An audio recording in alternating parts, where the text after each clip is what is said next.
Most people get jewelry as an heirloom. Elodie Purdia got a shattered pendant and a front row seat to her own death. Talk about a bad inheritance. After regaining her memories of our world, Elodie realizes she's the villainess of a fantasy novel. In the original story, she's destined for an early grave, and her terrifying family? They're the ones who usually make it happen. But now that she knows exactly what's coming, Elodie is playing a dangerous game. She's using her knowledge of the future to avoid her death flags, but the more she tries to escape, the more her villainous family becomes obsessed with her. Today we're recapping My Villainous Family Won't Let Me Be. Can you really outrun fate when your family owns the track? This story began with a keepsake of Elodie's late mother, but after it shattered, she gasped, suddenly flooded with memories and a familiar voice echoing in her head. Take my hand! Then, in an instant, a name. Jia Yun. Everything jolted as Elodie's eyes snapped wide open. Where am I? She found herself in a completely different world. A passerby noticed Elodie's distress. Gosh, sweetie, are you alright? Elodie, disoriented, could only manage a shaky. I am, thank you, the woman pressed. Are you sure you don't want a hand with anything? But Elodie insisted. Yes, I'll be fine. Truly, you needn't pay me any mind. Her vision swam, dizziness clouding her mind until... Lady Elodie! Elodie was back in her room, maids rushing to her side. I'm so sorry, my lady, I should never have. I beg your pardon. Elodie realized the fleeting recollections cascading from beyond. Oh, haha. She nervously laughed, but inside she thought, well, I'm screwed. Those were the memories of her past life. Her name is Elodie Purdia, the love child of Duke Purdia, born out of wedlock. Until recently, his only daughter. Elodie was raised with only the memories that belonged to her, until now. The lost memories of her past life were restored when her mother's keepsake shattered. Maybe past life is the wrong way to put it. The world Elodie inhabits now is inside a fantasy novel that she used to read called How to Find Love as a Villainous Family's Unwanted Stepdaughter. For reasons unknown, she's been cast into the tale with a part to play. It might be a dream come true for some, perhaps, except in this story, Elodie Purdia is the antagonist, a wicked villainess, if you will, who meets an early demise as payback for all manner of evil deeds. Can I play someone else? Thankfully, Elodie kept her memories as Elodie, even after regaining the memories before the transmigration, as you'd call it. Why couldn't I have gotten my old memories at birth? Why now, after everything I've done? Abuse of power against household staff, lavish, wasteful lifestyle. At this rate, they'll execute her just like in the novel. First things first. Let me think. Elodie's number one priority is to not get killed like Elodie did in the book. She needs to remember any details that might prove helpful. She's done a whole lot of awful things, but that's not why she died. Not exactly.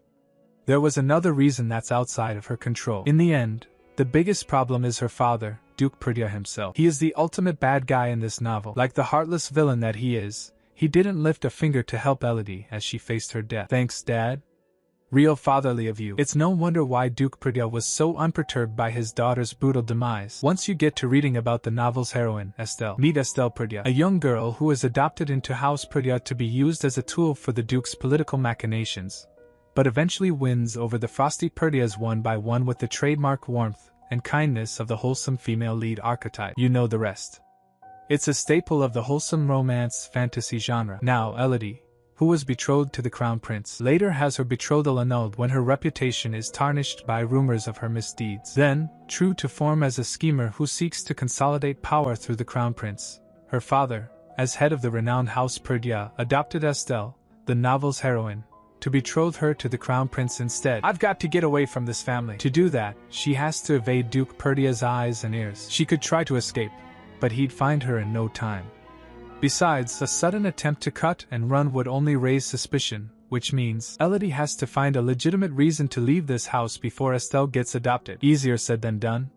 The Duke might not even allow it. Still, she has to try everything she can think of. There's one thing she has to do before she even gets started. Tada! My dashing platinum blonde, green-eyed prince, I'm afraid it's time to bid you goodbye. Only you? Farewell, my sweet prince! Not that I object to staring at that gorgeous face for the rest of my life, but actually staying alive is more important. Break up with the Crown Prince. Check. At Manor, a servant presents a letter to Crown Prince saying, Your Highness, a letter has arrived for you. He replied, Yes, from House Pridya, I see. No doubt it's from Lady Elodie. I did send word that we have much to discuss over the matter of His Majesty's birthday banquet. Perhaps she wishes to set a date. Added Mary Prezel Willent, Crown Prince of the Willentia Empire, mused before his eyes narrowed. Ha! Surely she jests. The Crown Prince's attendant asked. Is something amiss, sire? The letter read. Your Highness, I regret to inform you that we will not be meeting after all. Might I impose on you to sign the enclosed document and submit it on my behalf? Ha! What is she playing at? Meanwhile, Elodie waited nervously for her father. I was told you summoned me. Father. Duke Sylvester Pridya, head of House Pridya, turned to Elodie. Indeed. What a fine mess you've made. Elodie froze. Oh. I don't even know which mess he means. He's never said a word after all the awful tantrums I've thrown in the past. Is it the most recent time when I raised my hand against the household staff? Or does he mean the commotion I made at the last banquet? Elodie Pridya, I would care to hear it from your own mouth. What could have possessed you to forgive me, father? What? Duke Pridya's eye twitched. What did you just? Elodie Pridya, I. Elodie pressed on. Please forgive me. I promise I won't do it again, he said. Enough. You sent a letter demanding an annulment of your betrothal a few days ago, did you not? Do not deny it. The Crown Prince himself informed me as much. Elodie smiled brightly. Oh. Then I see the apology was entirely unnecessary. Her father froze, she thinks. So, that's what this is about, he said. Long have I turned a blind eye to your antics underneath my roof. This, however, is a different matter altogether. Do you not recall me begging for this betrothal? She replied. Yes, and given how you opposed it, I assumed you would be glad to see it annulled, he said. The circumstances have changed. As she remembered, neither the Duke nor the Crown Prince were exactly over the moon about it. That's why Elodie thought they would both be happy to have her withdrawal from the betrothal agreement, she thinks. I certainly wasn't expecting the prince to reach out to my father, she then asked. Do you mean that you won't allow the betrothal to be broken? He replied. Precisely so, she said. Very well. I understand. Duke Pridya narrowed his eyes. And for the time being, you will be grounded to the manor, Elodie, she replied. Yes, father. As you command. She paused for a moment and then said, Father. Her father stares at her. She asked. Was there anything else you wished to say? He said. No. You may return to your room and reflect on your actions, she said. Of course. Then I shall take my leave. Elodie turned and walked out. She slammed the door shut behind her. Elodie breathed a sigh of relief. So, that was terrifying. At least I got off with a lighter punishment than I expected. Her heart pounded in her chest. Why is this so hard? We never even got married. Having said that, this is more or less what I expected. Back to the annex. Though Elodie was the one who pushed for it, the betrothal is a done deal. Which means House Pridya has formally pledged its support for the Crown Prince. I suppose it was never going to be broken on my whim alone. Still, there's no rush. I still have 3 whole years at my disposal. In that time, I'll find a way out of this household, no matter what it takes. In a world torn apart by the 7 grave sins, who serve the goddess Urkala and her insatiable hunger for both the heavens and the earth. The 7 grave sins wrought death and destruction across the continent at her behest. Then, as the continent fell to its knees, Ishtar, Urkala's younger sister and goddess of the heavens, descended to save the continent. She bestowed her blessings upon 7 mortals, who then defeated and sealed away the sins. The human heralds of Ishtar emerged victorious, and were hailed as heroes, each founding a noble house in their own name. And thus arose the founding legend behind the Empire of Valentia. But back in the present day, while visiting the main residence, our girl Elodie is stopped in her tracks. Hello there, Lily. I haven't seen you in a while, a man says. Elodie plasters on a sweet smile, saying, Haha, why, yes. It's been too long, some might say. Meanwhile she thinks, I had a feeling I might run into those 2 in the main residence. But just my luck that it would happen right after a scolding. Brother Yancey, and Brother Carl. Elodie thinks. Yancey, first son and heir to Duke Pridya, asks her point blank. I heard about your request to annul the betrothal, Elodie. Is it true? It is, Elodie replies. Carl scoffs. Request? Come off it, she was clearly dumped, she thinks to herself. That little pipsqueak, has he forgotten that I'm 2 years older than him? Elodie laughs. Haha, I suppose you're not wrong, Carl, Yancey inquires. Was father very cross with you? Elodie responds. I shouldn't think so.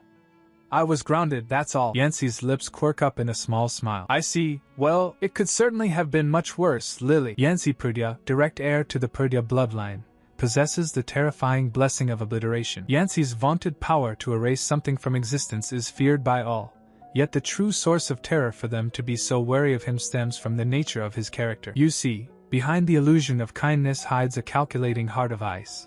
He would be more than content to trample upon the lives of others, should it benefit him. Elodie gulps, thinking. Completely two-faced, in other words, Yancy asks. Lily, are you feeling unwell? Carl chimes in. She's faking it. Elodie thinks. Ugh. Be still, my heart. Don't let his gentle demeanor fool you, Carl, ever the charmer, adds. While you're grounded, why don't you get that deranged head of yours looked at? Or better yet, never set foot outside the guest house again? Good riddance, I say. I don't know who he thinks he is, but he's cruising for a bruising. Elodie fumes internally. Yancy scolds. Please, Carl. You know how I feel about that sort of talk. We share the same blood, and we must always look out for family. Carl is disgusted. Family? Yuck. Are you sure we share the same blood as that thing? Yancy smiles. But of course.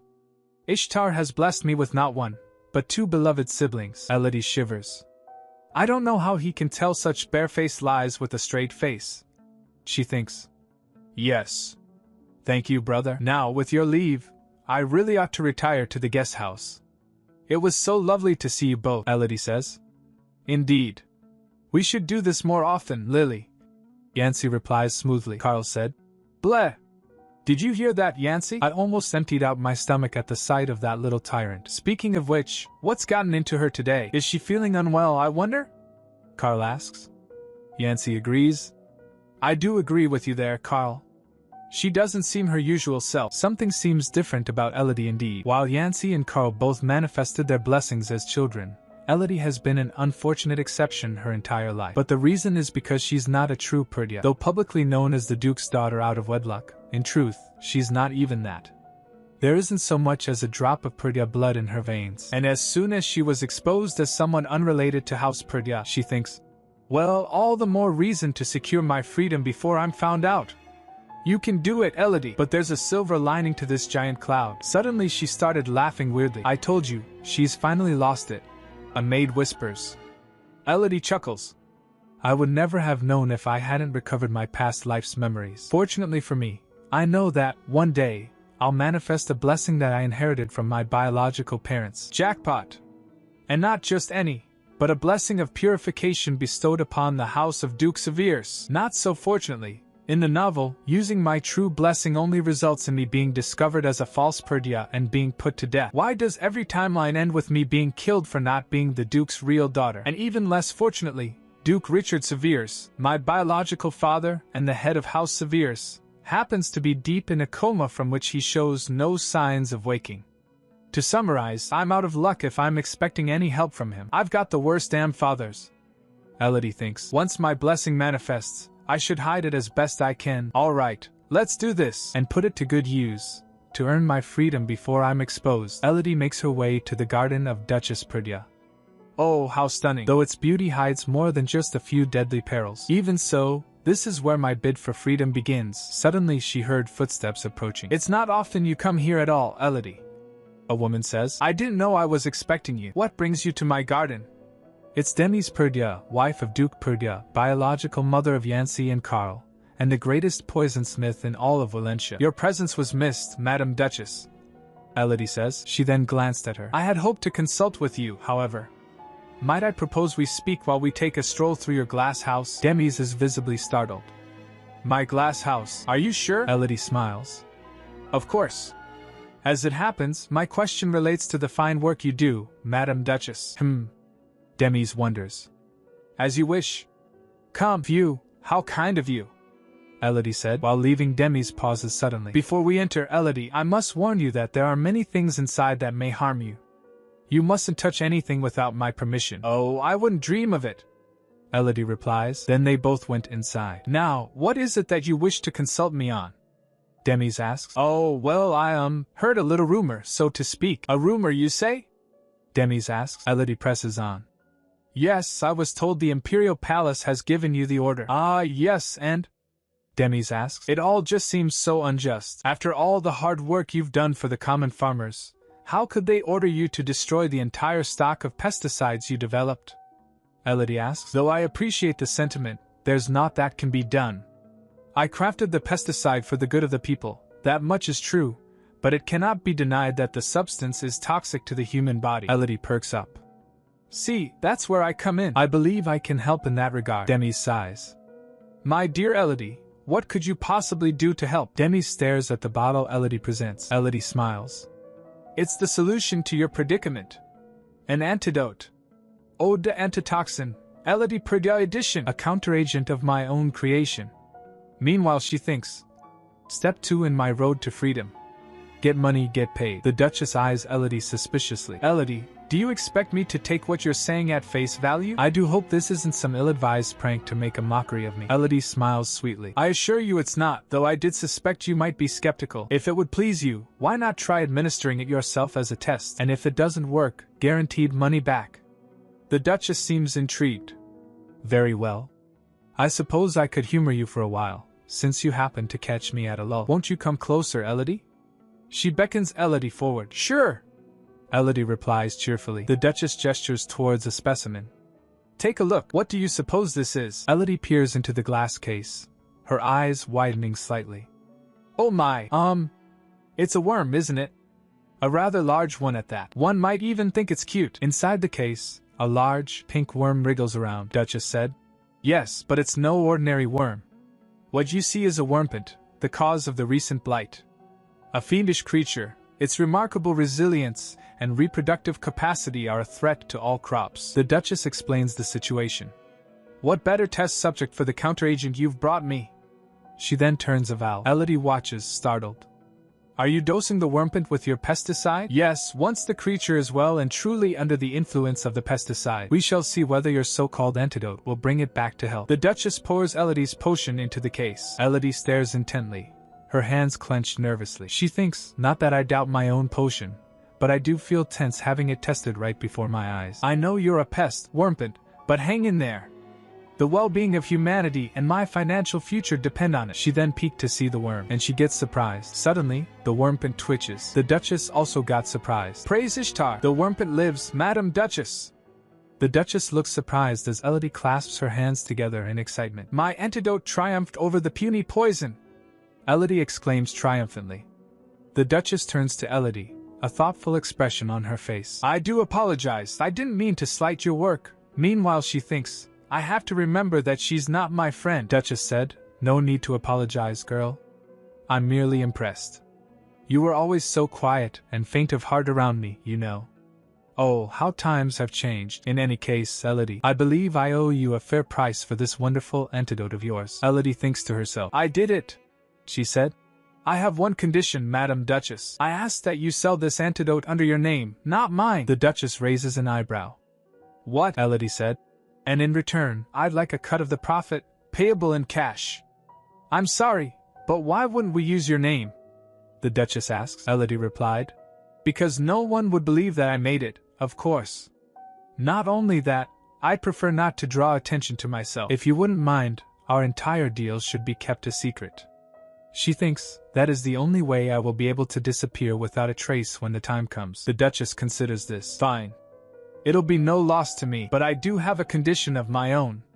You must tell me, how did you craft this fine a potion by yourself? Elodie replies. The truth is, a few days ago, my celestial blessing finally manifested. The Duchess is skeptical. Your blessing? Elodie smiles. Yes, and from what I've seen, it has the power to destroy a poison's harmful effects. Elodie thinks to herself. A minor correction, what it actually does is cleanse the poison, not destroy it. In the original novel, Elodie hatches a plot to dose Estelle with a deadly poison, only to end up ingesting it herself in the end. Because of her blessing of cleansing, however, Elodie does not succumb to the poison's lethal effect. But with the nature of her power laid bare, she is identified as a false perdue, a small white lie to spare myself from a tragic death. Naturally, the Duchess is unlikely to be thrilled by the news of my newfound blessing. The Duchess replies. I'm so pleased to hear that you've found your blessing at last. Isn't this cause to celebrate? Not a secret to be kept hidden? Elodie said. I suppose, but I wouldn't want to cause any undue misunderstandings. Dense as I might seem, I know my place under Father's roof. What I'm saying is, you needn't worry about me, one way or another.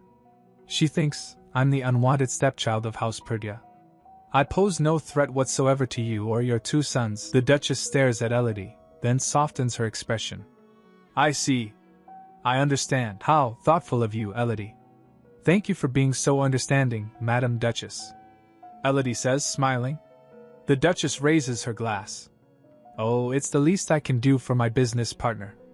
To the future, Elodie. Later, Elodie is lying in bed, looking pale and unwell. Her maid, Martha, rushes to her side, concerned. Goodness, my lady!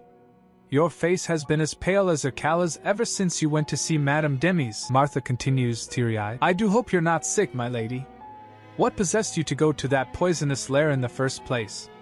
You can't spoil your complexion like this. It's the only thing you've got going for yourself, Elodie replies weakly. Are you sure you're worried about me, Martha? Your concern sounds suspiciously rude, Martha insists. Why, I'm worried sick about you, my lady. If anything were to happen to you, I'd lose my only source of income, Elodie said.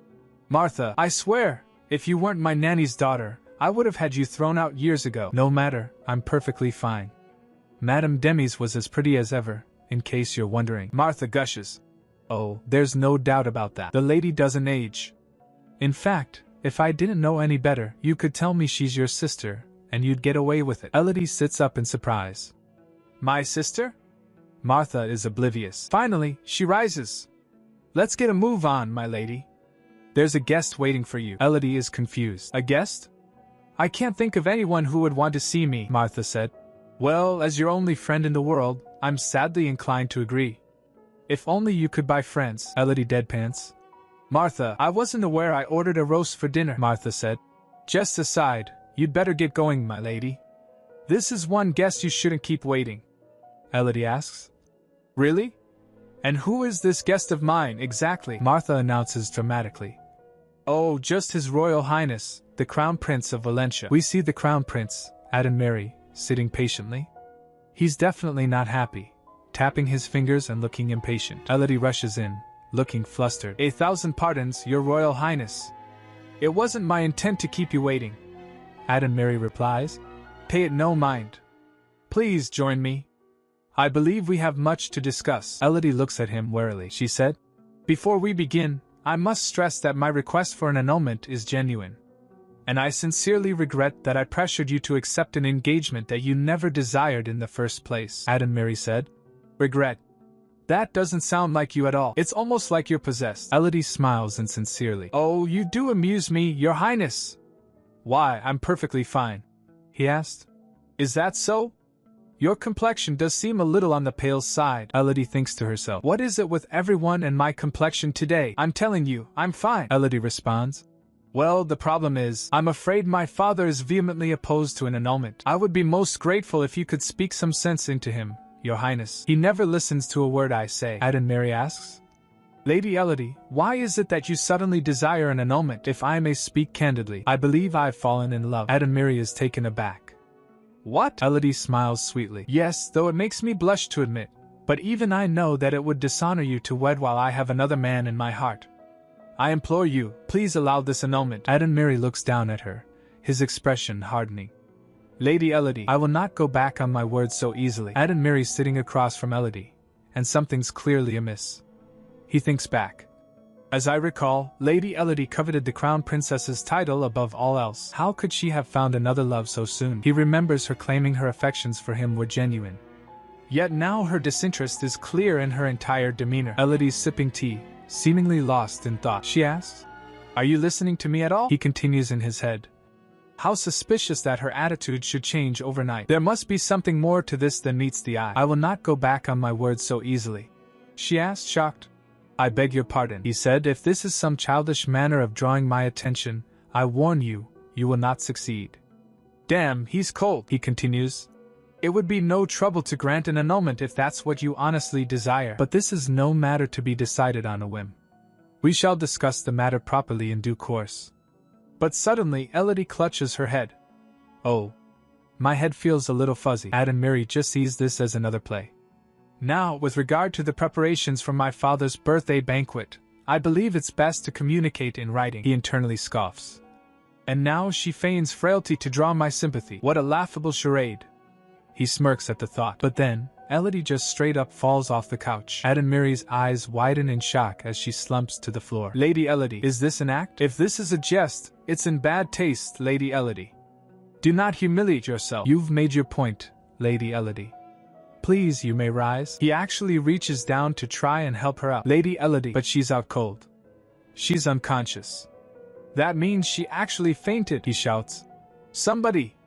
Lady Elodie has collapsed. Is anybody there? But silence is all that answers him. Adenmiri picks her up, cradling her in his arms.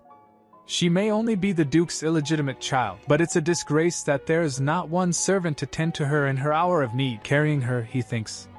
What have I gotten myself into? With the Duke's daughter in his arms, he sets out to find a guest room in which to lay her down. Not long after he left the drawing room, he came across the maid he often saw accompanying Lady Elodie. Martha, I believe her name was. Thanks to the maid's assistance, he was able to lay her down in a nearby bedchamber, only to be told. Again? That's not the first time she's done that. Adenmiri's stunned. Again? She says so flippantly, too. Is that all the concern she can muster when her master has fainted? While Elodie's out, Adenmiri notices something. He sees a cut on her arm. A cut? Without a doubt from a blade, no less. He then lost in thoughts. Confined to a guest house almost devoid of household staff, with the one maid who serves her seemingly unfazed by her collapse, and a knife wound on her arm. Thankfully, her condition doesn't appear to be life-threatening. Adenmiri reflects. When I saw her hands shaking with cold sweat on her brow, I presumed she was merely nervous in my presence. To think that she was actually ill, I'm ashamed to have ridiculed her in doubt. I was so certain I had seen quite enough of her. But now it seems as though I hardly knew her at all. The next day, Elodie wakes up. Ugh! My head! She realizes. I must have fainted from the toxin's residue from when I was crafting the antidote. She thinks back. Upon my blessing's manifestation, I discovered that there were a few conditions to trigger its effect. First, I must imbibe the poison myself. Once the poison is within me, I can apply my blessing to any ordinary water, thereby creating the counteragent to the poison. I also found that I can use my blood instead, if I lack the time. I only meant to prick my skin a little, but then my hand slipped. Back in the present, Elodie wonders. I don't remember changing the bandages. Maybe the physician came and went while I was passed out. I thought he had no time to tend to children born out of wedlock. Has he changed his policy? Martha enters the room. Huh! Oh, I see you're up at last. I brought you some warm water, my lady. Elodie replies. Thank you, Martha. Martha continues. Here, I have your medicine, too. Elodie thinks. Ugh! Why powder? More importantly, Martha, where is the Crown Prince? Martha responds. His Highness left as soon as the doctor arrived, my lady. Elodie realizes. Oh. That's right. I must have fallen right in front of him. I mean, not that it matters. Martha pipes up. Oh. By the by, His Highness bade me to pass this on to you once you were awake. There you go, my lady. She hands Elodie a letter. Elodie wonders. A letter. I wonder why he felt the need. Well? What does it say, my lady? Elodie opens it. She froze reading it. The letter reads. Esteemed Lady Elodie, you are doubtlessly aware that the birthday banquet to honor His Majesty the Emperor draws near. I shall come to your father's manor precisely half an hour before the ball. I hope I will have the pleasure of your company. Elodie exclaims. Oh. I asked for an annulment only to be invited to a ball. She shouts shocked. Damn it, the Emperor's birthday. Drama mode engaged. I was counting on the annulment, so I didn't even bother finding a dress to wear. Martha appears ever so helpful. Don't you worry about that, my lady. I've got you covered. Just trust me, Elodie sighs. You know, you really are attentive in all the wrong ways, Martha. The banquet is the least of my concerns, I'll have you know. For the life of me, I can't think why His Highness won't allow the annulment. Martha suggests.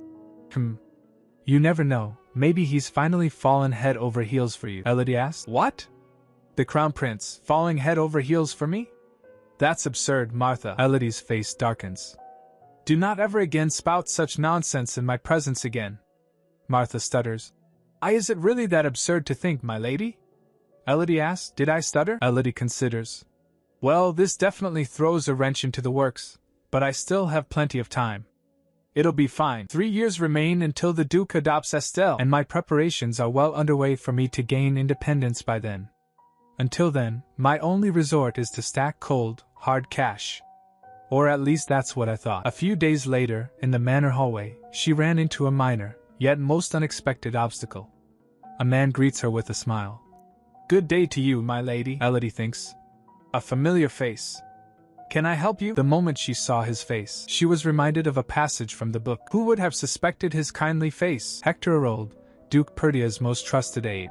A man who devoted himself to his lord with canine loyalty. In the end, plunged a dagger deep into the Duke's unsuspecting back. Hector Arold, a traitor of days to come.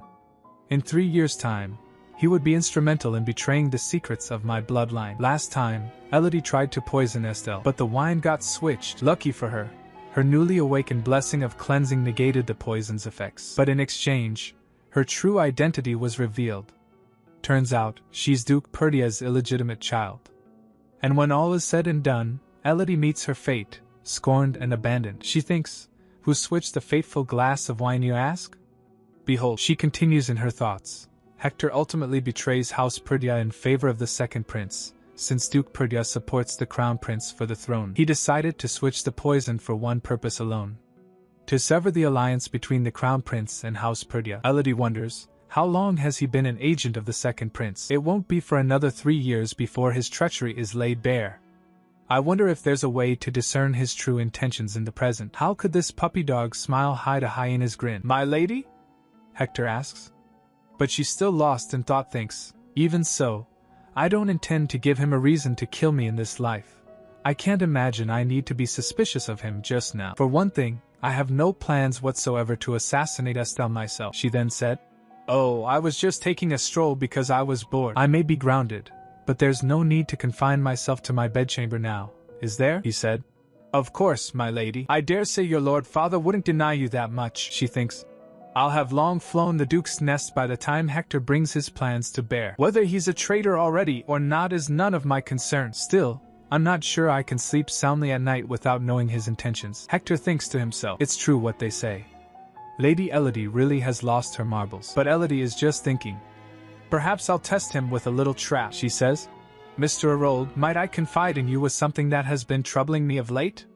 He replied. Anything, my lady. What's on your mind? She said. Well, I worry that father is furious with me, for a start. How can I get into his good books again? He asked. Furious, my lady? What could have made him so angry? She replied. That's just the thing. I'm sure you've heard about my request for an annulment by now, he asked. Ah, yes. May I ask why, my lady? Elodie whispers. Well, just between you and me, let me tell you, I think I've become rather fond of the second prince. Hector is absolutely startled. Pardon? Elodie smirks.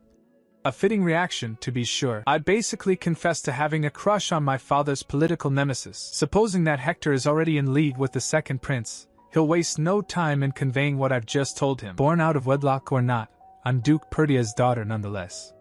There could be no tastier morsel for his adversaries, though I'm full of poison for anyone who dares take a bite. Shh! Quiet now, I told you it's a secret. Elodie warns. He said. I'll take it with me to the grave, my lady. Hector stammers. She then asked. On that note, Mr. Arold, what would be the best way to quell my father's rage? He said.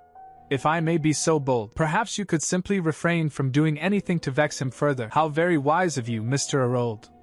I'll bear that in mind. Thank you, Elodie says with a smile. She thinks, the bait is cast, but will the fish bite the hook? The time came much sooner than she expected to reel in the lure. Martha says, there you go, my lady.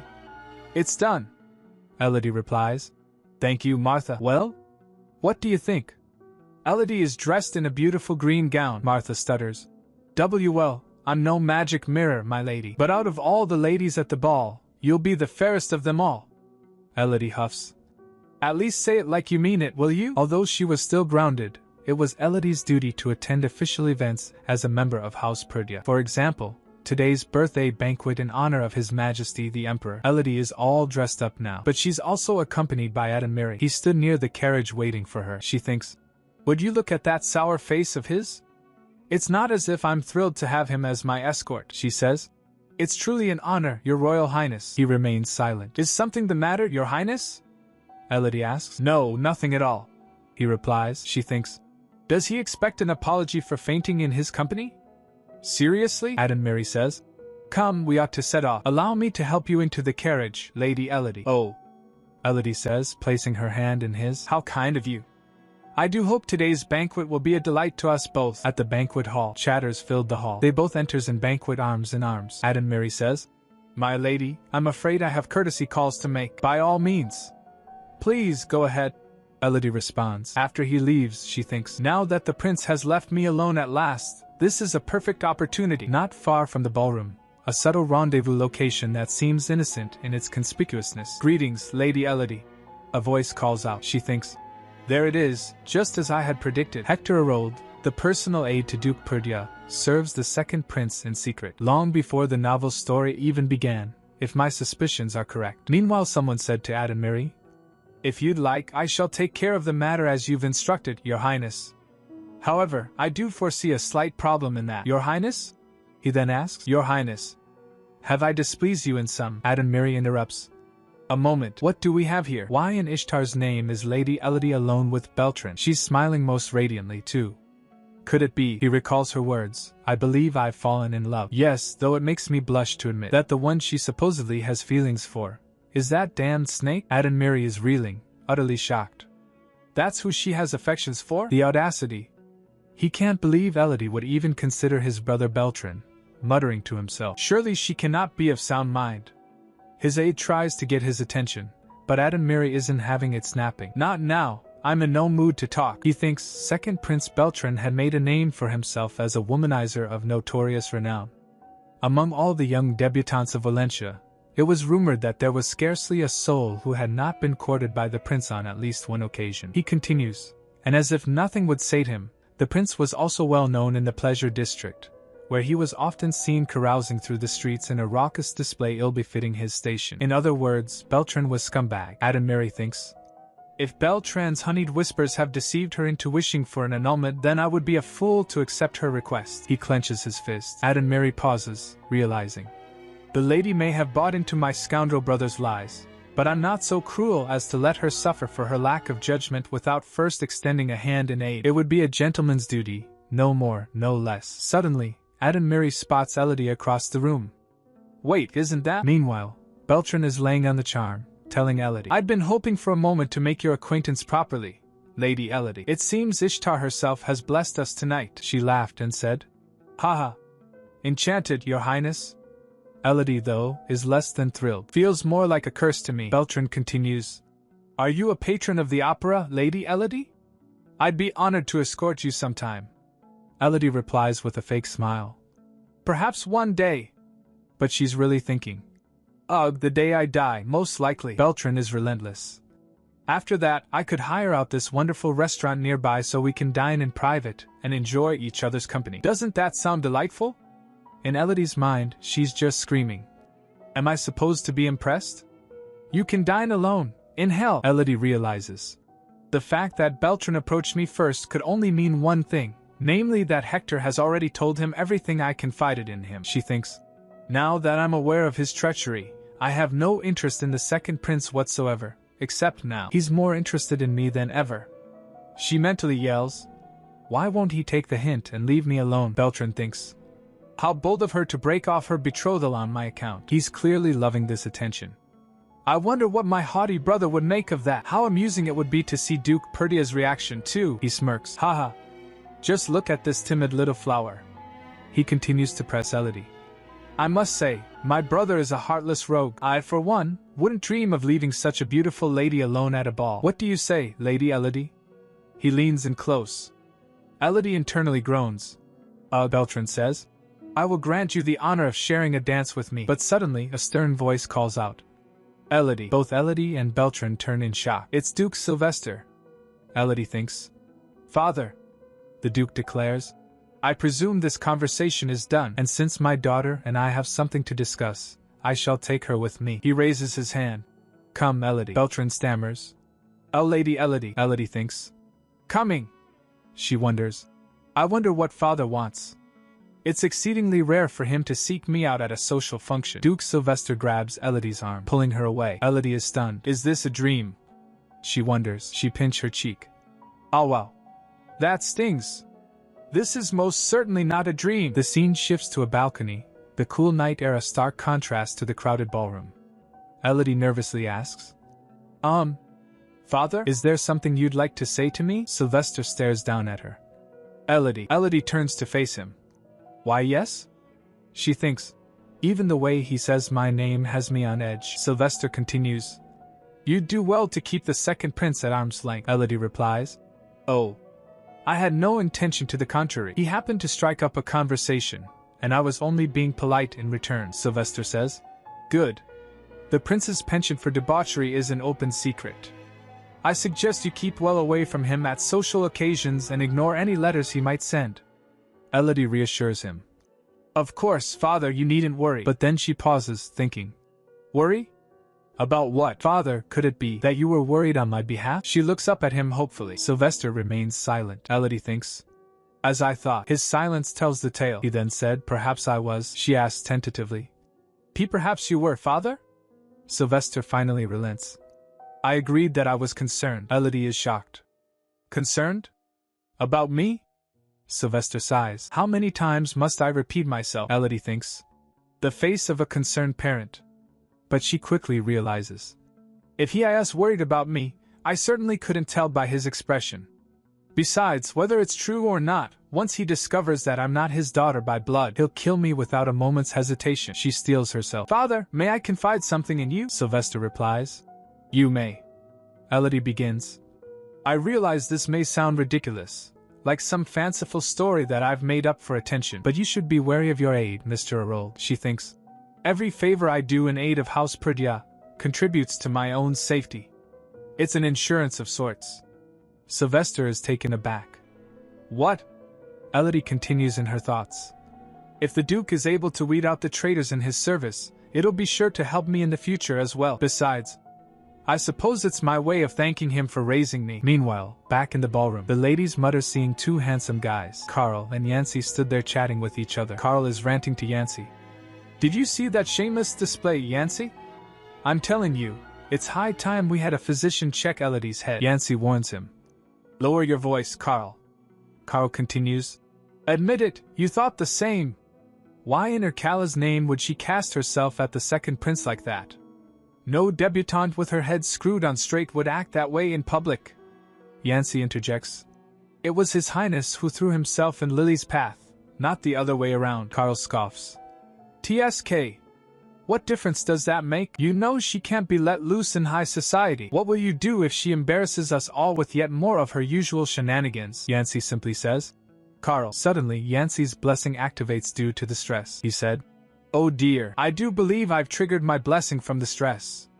Perhaps you ought to keep your incessant whining to yourself, It would be a shame to erase something else from existence. He gives Carl a menacing smile. Meanwhile, Elodie stands near a window, sighing to herself. I certainly didn't expect Duke Perdya to be the one to rescue me from Prince Beltran's advances. She figures her work for the day is done, and she can retire to the manor. Suddenly, Adamiri appears, all smiles.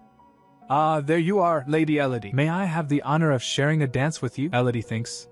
Oh, sure enough. I'd forgotten all about the Crown Prince, she tells him. I'm terribly sorry, Your Highness, but I fear I've exhausted myself entirely for the evening. She wonders why everyone's acting so differently all of a sudden. It's not like they cared about her feelings before, she said. As a matter of fact, I was just about to head home for the night. Oh, what a pity. Take my hand. There's something I must discuss with you. He reaches for her, and Elodie flinches. Yet another pushy prince. She thinks annoyed. Adamiri raises an eyebrow. Care to explain that look of sheer disgust? Elodie feigns innocence as he clasps her hand. Gosh, I don't know what you mean, he said. Never mind then. Then they enters in the crowd. Everyone was dancing with their partners. They begin to dance, surrounded by other couples. Adamiri leans in. Lady Elodie, you made a request to break off our betrothal, did you not? Elodie confirms. I did, she thinks. Why does he ask? Has he had a change of heart, perhaps? But Adamiri drops a bomb. Indeed, yet I'm afraid I must refuse. Elodie is shocked. Refuse? But why? Adamiri said. This betrothal of ours is proving to be rather useful. Elodie's eyes widen. Did he just say, useful, Lady Elodie? Adenmary asks. Suddenly, Elodie stomps on his foot hard. Adenmary staggers back. Oh, Lady Elodie. Beaming, Elodie apologizes profusely. Oh, I do beg your pardon, Your Highness. How frightfully clumsy of me. Did I hurt you by any chance? Adenmary grits his teeth. Not at all. I scarcely felt a thing. 2 days pass after the Emperor's birthday banquet, and Elodie is in bed reading a gossip magazine. She thinks, our betrothal is a union of convenience, it's true. But how dare he speak of me like I'm some tool to be used?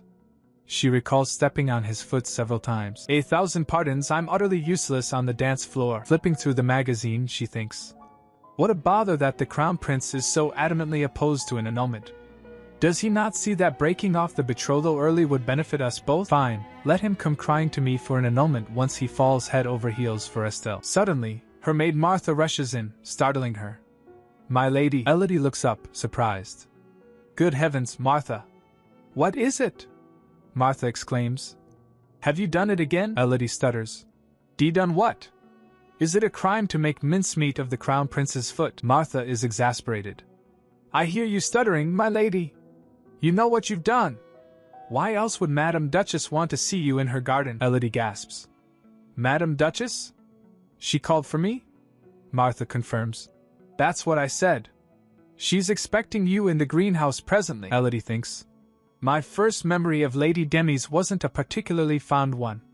A flashback shows a young Elodie, sick in bed. I was a sickly young girl who was bawling her eyes out from a fever or something of the like, and there was no one around to take care of me except for the Duchess. The Duchess sits silently by her bed, gazing at her with a dispassionate look, devoid of all emotion. It was as if she saw no life in me at all. Back in the present, Elodie walks through the greenhouse. To this day, she unnerves me because of that memory, although I'm glad I put aside my fear for the lucrative arrangement we have. She notices the Duchess isn't there yet. Speaking of which, she's nowhere to be seen.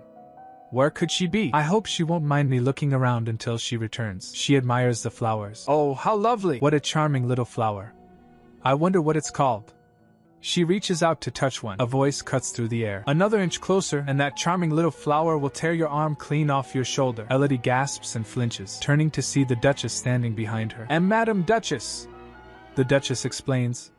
The Halcaria plant is a carnivorous plant, a rare species that feeds on human prey. It lures unsuspecting humans with its striking features and intoxicating pollen, then devours them down to the bones. Elodie is horrified.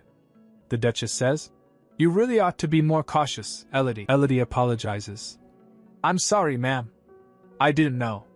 How could something so dainty devour a whole person? The Duchess replies.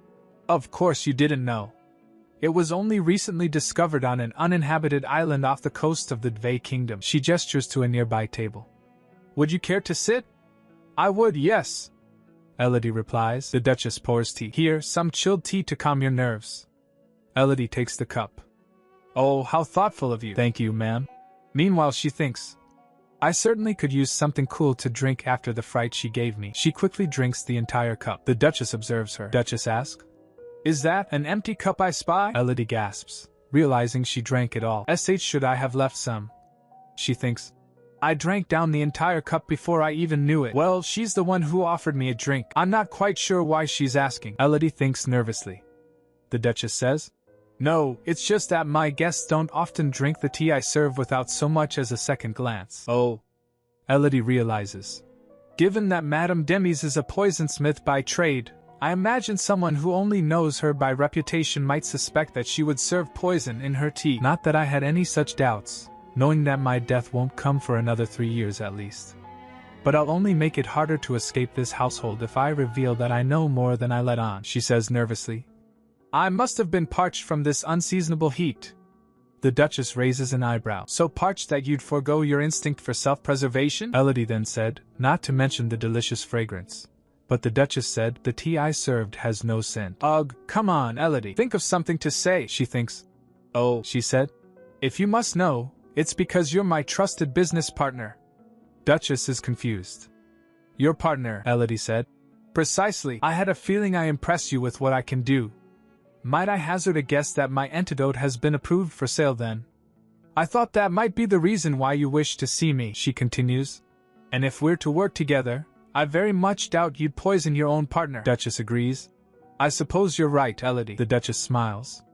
You're wise beyond your years. She pauses, her expression turning serious. That being said, why would that be a good enough reason to assume you're safe from my poison, Duchess said. To put your mind at ease, no, I did not tinker with your cup of tea. But I do think it would be prudent for you to develop a more cynical streak. For now, however, I commend you on your discernment, she continues. And if I had a mind to poison you in earnest, I wouldn't have been so brazen as to dose your tea while we're sitting face to face. One doesn't get very far in this line of work without being discreet. Besides, I should think I can find more inventive ways to assassinate someone. Wouldn't you agree? Elodie trembles and stammers. I dare say you could, Madam Duchess, Duchess reveals. As you guessed, the sales permit has been authorized for the antidote you brewed. Our entire initial stock has been put on the market for an advance payment. It's only a modest sum this time, given the small amount we supplied. Still, it's yours. You may go over the income and outgoings in the ledger, if you'd like. Elodie is overwhelmed and sparkles. Thank you, Madam Duchess then asks. If you don't mind, I have another request to make of you. Supposing that I'd like to order another batch of antidote, how long would you say it'll take? And would you object if I were to make an offer for the recipe? Elodie hesitates. Well, I'm afraid it's something of a trade secret. Duchess responds coolly. Is that so? That's a pity. You see, I have a selection of new lethal toxins in their final stages. Do you suppose you might be able to craft counteragents for them as well? Elodie sighs. I could, but the stronger the poison, the trickier and more time-consuming it is for me to make an antidote. Meanwhile, she thinks, the truth is that I'd prefer not to, since I would be in a lot of pain throughout the process. To cleanse a poison, I have to first drink it myself, and even with my blessing, I still suffer the poison's excruciating effects in full. Elodie continues. On that note, ma'am, I'd hoped to speak to you on the matter of keeping our agreement a secret. May I rely on you to continue on your discretion in that regard? Duchess bristles. Why, do you take me for some venomous old snake who thinks nothing of betraying my word? Elodie backpedals. And not at all. That's not what I meant. But Duchess cuts her off. You have nothing to worry about, Elodie. I gave you my word and I intend to keep it, no matter what. After all, we're partners, aren't we? Elodie pauses, thinking. We are partners. Then she said, indeed we are, she thinks, even if she likely meant little by it. And I couldn't have asked for a better one.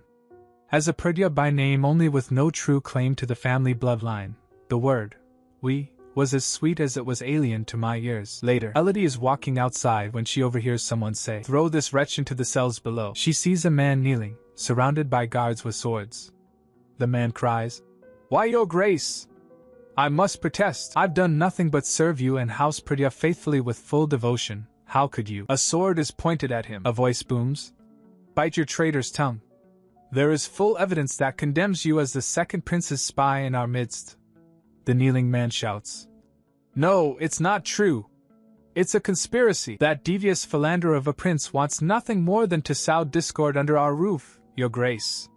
This is his foul work, she thinks. I must say, I wasn't expecting such fine entertainment on the way back from the Duchess's garden. An award-winning performance from the double agent, the Duke asks. The prince's foul work, you say? We then see the kneeling man getting thrown into a cell. He cries out, Your grace! Eek, spare me, your grace. Mercy. Have mercy, Elodie thinks. Ugh, he may be a turncoat, but I have no desire to watch a helpless man die. It doesn't help that this feels like a dark omen for my own future. I should head back to the guest house. Suddenly, Duke Sylvester calls out, Elodie Perdua. Elodie jumps, startled. Why yes, father? The Duke asks. Why do you sound so shocked? One might even suspect you of acting guilty, Elodie cries. She guilty? Why, I've done nothing wrong. Not yet anyway. The Duke's eye gleams menacingly as he says. Not yet, Elodie, now sweating, says. And I never will. Cross my heart and hope to die, Duke Sylvester replies. Enough. Compose yourself and come with me, Elodie. I have something to say to you. Elodie rushes after him. Coming, father, Elodie thinks.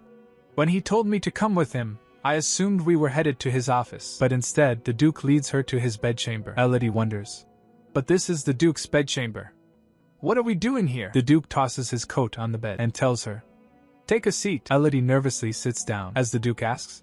How did you know? She replies. You mean, about Mr. Arold? Long story short, I happened to run into him in the manor hallway before the Emperor's birthday banquet. Meanwhile she thinks, it's only half a lie, I suppose. He doesn't need to know any more than that. She continues, and when we parted, Mr. Arold seemed to be under the most peculiar misunderstanding. The Duke asks. A misunderstanding, you say? Elodie continues. Yes, he thought I was in love with the second prince. The Duke's grip tightens on the chair. In love? With whom? Elodie, panicking, says. I couldn't believe it either. How ludicrous to think that I'd have any affections whatsoever for that rake. In any case, I couldn't find the moment to correct him at the time. Then I was approached by the second prince at the banquet. I sensed that something was amiss, so I thought it best to warn you, father. The Duke leans in and says, I see. That certainly explains it, Elodie thinks. Phew, I'm glad that did the trick. I thought I was about to have a heart attack.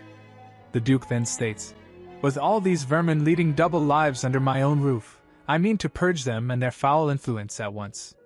You should refrain from leaving the guest house until I deem it safe, Elodie. Elodie thinks to herself, if only he knew that I'm literally leading a double life. Aloud, she says, I'll keep that in mind, father. The Duke then surprises her by saying, Elodie, I'm not so proud as to deny that you were instrumental in identifying the traitor.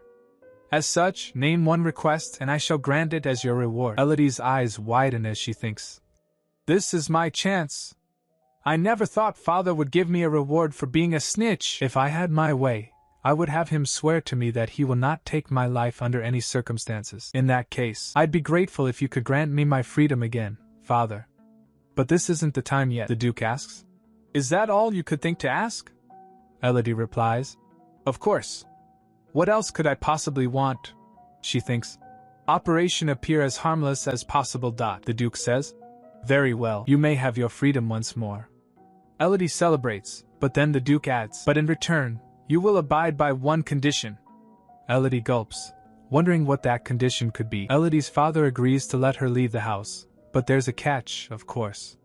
But in return, you will abide by one condition. He imagines she'll be eager to get out, and Elodie confirms she is looking forward to it. But then her father drops a bomb. Good, I'm sure your chaperone will be as well. Yancy or Carlet? Take your pick, girl. Elodie is floored. A chaperone? She pleads with her father.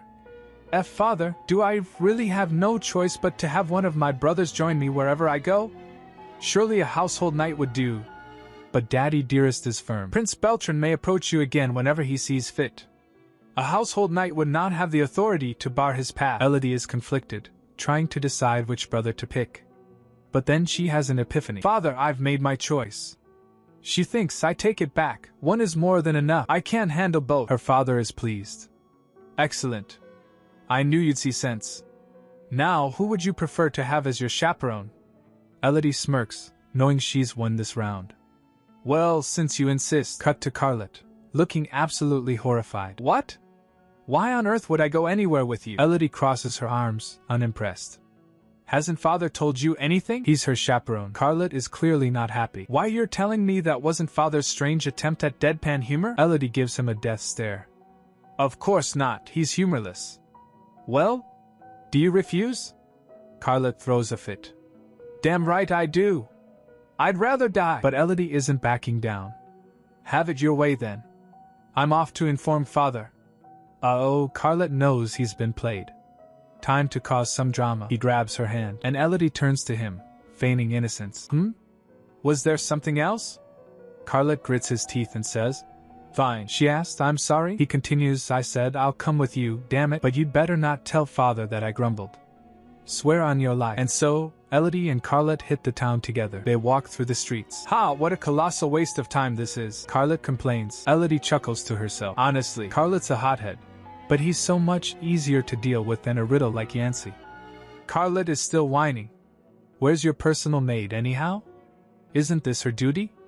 What's a duke's daughter without servants? Elodie explains that Martha has other errands, and besides, I figured, as long as I have you with me, Carl, I won't need anybody else. Carlet is flustered. And what's that supposed to mean? Elodie teases. Not everything I say has a double meaning, you know. Elodie thinks about Carlet's abilities. He may not be as powerful as Yancy, but Carlet possesses the blessing of destruction as a direct descendant of House Perdea. His blessing? The ability to sunder the earth. From tiny cracks to chasms, he can create rifts in the ground at will. It's a destructive blessing suited to full-scale battles, which means it rarely gets to shine in times of peace. Even so, Carlet cherishes his blessing with pride, and he has a talent for swordsmanship, rivaling full-grown knights, he said. Well, I suppose you couldn't ask for a finer bodyguard, Elodie thinks. Though I do have some doubts as to his intellect. I won't be losing any sleep over it on his account. Ahem. Carlet interrupts. Hey, where is it we're going exactly? Elodie smiles sweetly. As you can see, this street is lined with dressmakers' boutiques.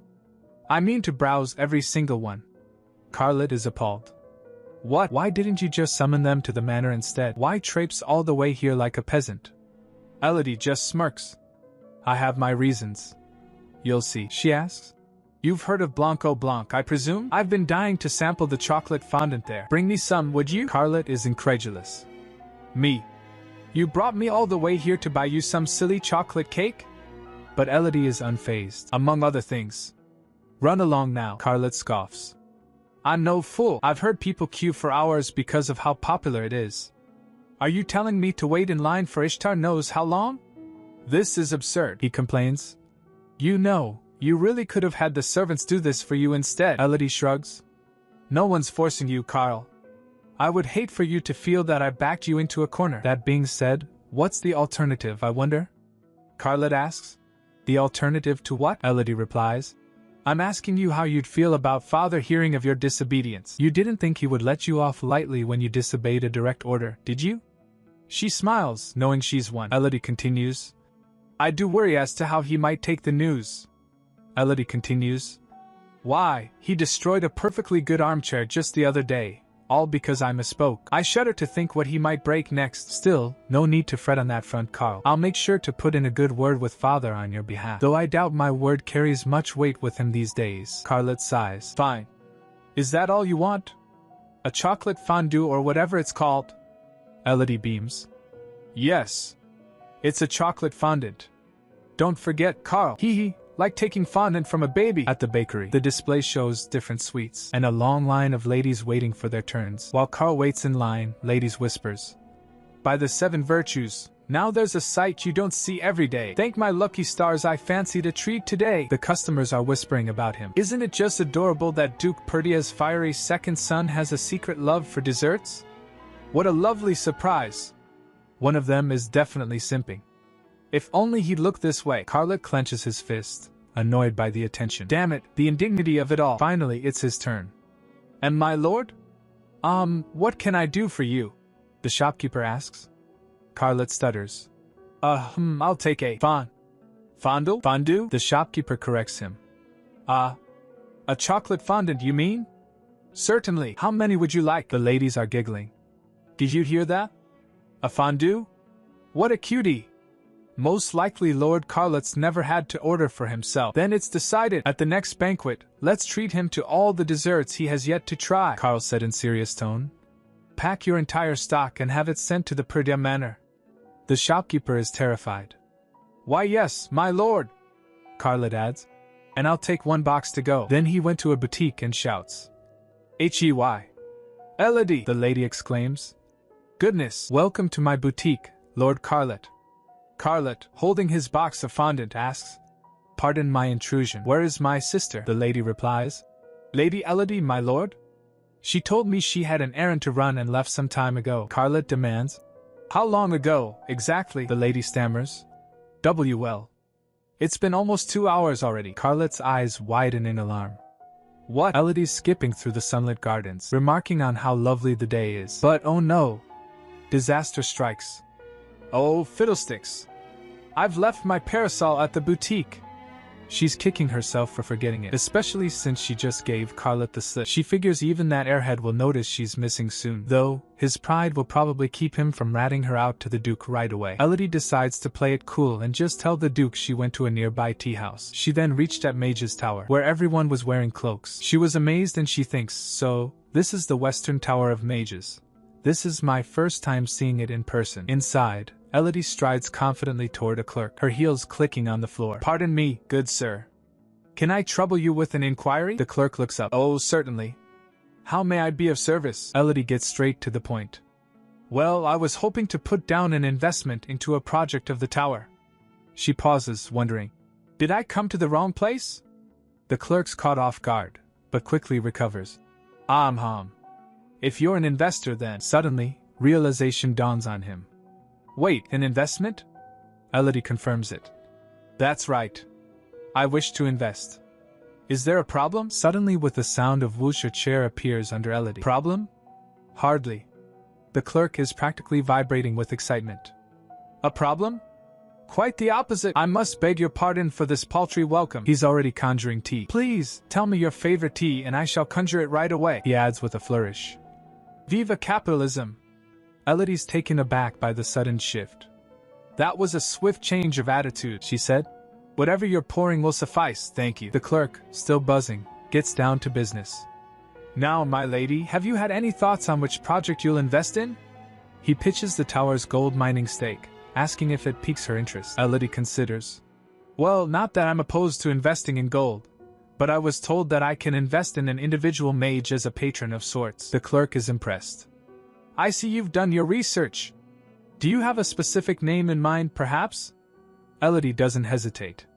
Yes, she declares with unwavering certainty.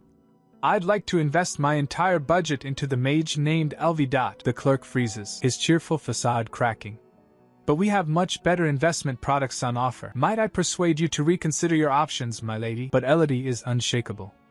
No need. I've made up my mind. 8,000 larets. She's all in. I'd like every penny of it invested into Mage Elvi. It's not that I don't appreciate his trepidation, Elodie thinks, holding her teacup. He probably thinks I'm a fool to invest so heavily in a mage with no feathers in his cap. But he wouldn't understand her real reason. Because she knows the future. She knows Elvi will invent an arcane artifact that becomes wildly popular, earning him riches beyond imagination. In other words, she thinks, I have a foolproof investment plan with guaranteed returns. It's a good thing Jieyul was a total nerd for world-building lore. The clerk, resigned, tells her. Very well then. All that remains is for you to give the contract a once-over and sign it at the bottom. Elodie takes the offered quill, thinking. A magic contract using my real name might create a paper trail for my pursuers to follow once I flee Pridya Manor. I ought to use a pseudonym. Aha! I'll take my nickname Lily as the first name, and as for the surname, aha, I've got one, she thinks. Once the contract is signed, clerk says, I'd like to verify that everything is in order, she said. Of course. Here it is, he said. Yes, that should do very nicely. Congratulations, you're now officially an investor of the Western Tower of Mages. May your investment bring you good fortune, Lady Lily Arkell. Now that her money's in good hands, Elodie feels a sense of relief. Now that my money's in good hands, I should have no cause for concern over funds. The antidote sales alone bring in enough coins. But she can't afford to be complacent, especially not when there's no telling how long the Duchess will hold on to her secret. For now, she thinks, I probably ought to hurry on back to Carl. She's sure he'll kick up quite the fuss once she finds him, she thinks. It's enough to give me a headache. Meanwhile, someone was following her. He follows her from couple of minutes. Then he tries to reach her. He was about to grab her while she turns. She gets shocked. Suddenly, she's grabbed. There you are. Elodie's yanked around. Excuse me? I think you have the wrong person. She thinks, good goddess, she thought for a moment that he was Carl. Only to be accosted by a total stranger. He doesn't seem like the typical creep either. If anything, he's quite dashing. He stares intently. She continues in her thoughts. But I think I would remember a face like his. There's no way that we've met before. Elodie's wrist throbs. Ugh, my wrist. What if it's broken? The stranger's voice drops, sending shivers down her spine.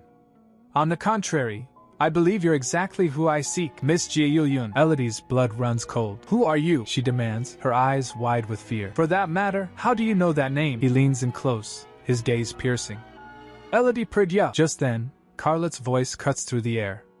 Carlet. He couldn't have picked a worse time to find her. Elodie knows she has to do something before Carl notices. The mysterious man leans in, whispering in her ear. I promise, I shall come for you before long. What? Wait. Elodie whirls around, but it's too late. With the FSSSHHH sound, the stranger vanishes into thin air. He disappeared. She gasps. By Ishtar's grace. Who on earth was that man? She thinks, I feel as though I'd been bewitched in some manner. It was only a fleeting encounter, and yet it's like an eternity passed in a single moment. Suddenly, a hand grabs her arm. Elodie Pridya. It's Carl, looking livid. Have you any idea how dangerous it is to saunter around without a guard? Elodie pulls away, wincing. That hurts. What's gotten into him? Carl scoffs. You'd be a fool to think you're safe on these streets alone. And why do you care? Elodie retorts. Whatever misfortune befalls me out here has naught to do with you. Carl pauses, looking almost hurt. Did he develop a conscience overnight? Elodie wonders. You of all people have no right to look at me that way. Seeing him, she thinks. How absurd. There's no one who wanted me gone as ardently as you did. Carl recalls a moment overhearing two gossiping maids saying, The girl's nothing short of a freak, I tell you. Isn't she just? She's entirely heartless, too, just like her mother. I only hope she doesn't claim the Pridya name. She was born out of wedlock, you know. Surely not. She's no Pridya if she doesn't have a blessing to speak of. Either way, I reckon it's her fault the Duke's been so absent in his duties of late. Per Madam Duchess. Carl overhears this, his fists clenching. Did they just call my sister a bastard? Is that why Mama and Papa haven't been getting along? All because of my sister. He shoves past Elodie, sending her sprawling. She hits into wall and fell down. Ow, that wasn't nice, Carl. Why did you push me? Elodie asks, looking up at him with confusion. The maids rush over, fussing. Master, you really shouldn't be here. Let's take you back to the main house. Carl glares down at Elodie. You're a filthy child of sin. I'm not filthy. I scrub myself clean every day. Elodie protests. No, you're filthy. You're impure by blood. Carl shouts as the maids drag him away. This is all your fault. Everything. You're the reason why Mama and Papa hate each other. Elodie gets shocked. Carl shouts. No one wants you in our home. I wish you'd just disappear. Back in town, Elodie thinks, there's no way in hell he's concerned on my behalf. She bumps into him. If it's father you're worried about, you don't have to fret. I won't breathe a word about this to him, and neither will you. Carl stood silent, not saying a word. Elodie thinks, I was convinced the past wouldn't faze me anymore. But I suppose it can't be helped that trauma has a way of resurfacing when one least expects it. Either way, I have more pressing concerns at hand. The man with raven hair and crimson eyes for one. He knows something about my past life, and I have much to ask him. She then said, I think it's time we headed back. Don't you, Carl? Back at the mansion, Elodie is greeted by a mountain of sweets. Martha said, Good goddess, my lady, what's all this then? Elodie sighs. Desserts, I imagine. Martha asked, Are you going to gorge yourself to death then? Elodie replied, I assure you, I'm in no mood for jests. Elodie thinks, I should have made it clear that one box would suffice. She imagined Carl saying, Give me all your chocolate fondants under the name of House Pridya, having bought out the entire shop. Elodie thinks, damn it, I should have known he'd pull some rich boy move. She tells Martha, Why don't you take them with you? You may share them with the guest house staff. Gasp, Are you sure, my lady? That's so generous of you. Martha exclaims. Elodie is left alone. The man with the crimson eyes. He called me Jieyulyun without a shadow of a doubt. She looks in the mirror, seeing her past self. How much does he know about me? And who is he, for that matter? He seemed like a nobleman, the way he carried himself with such grace. Martha, Elodie calls. Yes, my lady? Martha replies, carrying the desserts. Do you know of any gentleman in his early 20s with black hair and red eyes? Martha considers it. Depends, my lady. Is he handsome? I suppose he is. Exceptionally so, in fact. Martha replied. Then I wouldn't know, my lady, Elodie said. Pardon? Have you given it any thought? No idea at all, Martha says. Fine, you've made yourself quite clear. You may go now. Elodie waves her away. If Martha truly hasn't a clue, perhaps he's not a nobleman at all. He did say that he would come to me in time, but I can't afford to twiddle my thumbs and wait. Martha, when did this letter from the Imperial Palace arrive? Elodie asks, picking up the envelope. Martha said, Ack. Where's my head at? It came in the morning, but I forgot to say, Elodie said, of all the things to neglect. Elodie examines the letter. Martha, bring me a pen and paper, would you? I have a reply to write to His Highness. Meanwhile, in a garden, the air filled with fragrance of roses, Yancey asks his aide. Then you were given the slip, I take it? I'm afraid so, my lord. I beg your forgiveness, Yancey said. At the Tower of Mages, no less. He thinks, it's curious that Elodie would have business there in the first place. But what confounds me even more is that this man has no conceivable connection to Elodie, at least as far as I'm aware. He then asked, And you heard nothing of his conversation with Lily either? Regrettably I did not, my lord. Yancey is suspicious. Lily certainly has changed a lot recently. Not only was she instrumental in uncovering the collusion between Father's aide and the second prince, She's been joining Mother for tea time when she would hardly say a word to her before. As for Father, he had no interest in Lily before, but now he has Carl guarding her like a hound. There's something peculiar at work here, but what that is, I cannot tell. He plucks a rose from its stem, crushing it in his gloved hand. There it goes again, my unruly blessing, Yancey thinks, clenching his fist. I'll have a new pair of gloves brought to you, my lord, his aide says. He said. No need, it's time I headed back inside. You, however, will keep an eye on Lily until ordered otherwise. Yes, Master Yancey, the aide replies. Back inside, Elodie opens another letter. Another letter from the Crown Prince? I thought I'd made it clear that I won't be attending his dinner party. So why? She pauses, reading. By Ishtar. She crumples the letter in her fist, her expression dark. Why won't anyone just leave me alone? Adonmiri has arrived at Elodie's doorstep unannounced. I must apologize for showing up unannounced, he says, placing his teacup down delicately. The news of your continued ill health had me worried enough to insist on a visit. Your condition is not as bad as it was, I hope. He gives her a charming smile. Elodie returns the smile. Why, it's much improved, thanks to you, Your Highness. All because she turned down a few invitations. He just shows up like this? She thinks. Being worried about me is surely a pretense. Does he think pretty boy privilege lets him get away with anything? But outwardly, she plays along. Adonmiri observes. Yes, you do have more color in your cheeks. Given your good health, I see no reason why you won't be attending this evening's soiree, of course. Elodie, completely caught off guard, asks. Pardon? Attending what, Your Highness? Her eyes widen as he drops the bomb. This evening's soiree, of course. Your father himself invited me, as it happens. Your entire family shall be there. I should think you're expected as well, unless you decide to feign another illness. Elodie's internally screaming. No, I don't want to. And so, against her will, Elodie finds herself at the dreaded family dinner. And yet, here I am. I feel like I could choke on every bite. She thinks, nibbling cautiously as Duke Sylvester starts the family business. I hear news of House Angelos, that they mean to commence full production of military supplies soon. Yancey chimes in. I hear the same, Father. I suppose their recent dealings with the Southern Tower of Mages has them manufacturing Magitech implements already. I'm also told they've been snapping up the rights to every Magicite mine they can find for their enchanted armor production. Elodie's mind races. House Angelos. If I remember correctly, that's one of the 4 great houses, whose blessing is that of restoration. And its leader, Lord Rodrigo Angelos. A man whose sole interest in life is to maximize his family's wealth and glory. He was single-minded in his ultimate goal, to subjugate all other noble houses under the banner of House Angelos.